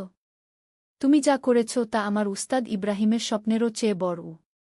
চাচা, এটা তো শুধু শুরু, জয়নব হেসে বলল। আমি দেখতে পাচ্ছি আরও অনেক তরুণ তরুণী এই পথে এগিয়ে আসছে। 22ম অধ্যায়, ভবিষ্যতের বীজ। জয়নবের কেন্দ্রে এখন আমিনা নামে একটি মেয়ে আছে। সে অত্যন্ত মেধাবী এবং সেবাপরায়ণ। একদিন আমিনা জয়নবকে বলল, আপা, আমি বিশ্ববিদ্যালয়ে ইসলামিক স্টাডিজ নিয়ে পড়তে চাই। তারপর ফিরে এসে আমাদের কাজ আরও বড় পরিসরে করতে চাই। জানব খুশি হয়ে বল, এটাই তো চাই। তুমি পড়াশোনা শেষ করে এসো। তোমার জন্য অপেক্ষা করব। ত্রয়োবিংশতম অধ্যায়, আন্তর্জাতিক স্বীকৃতি।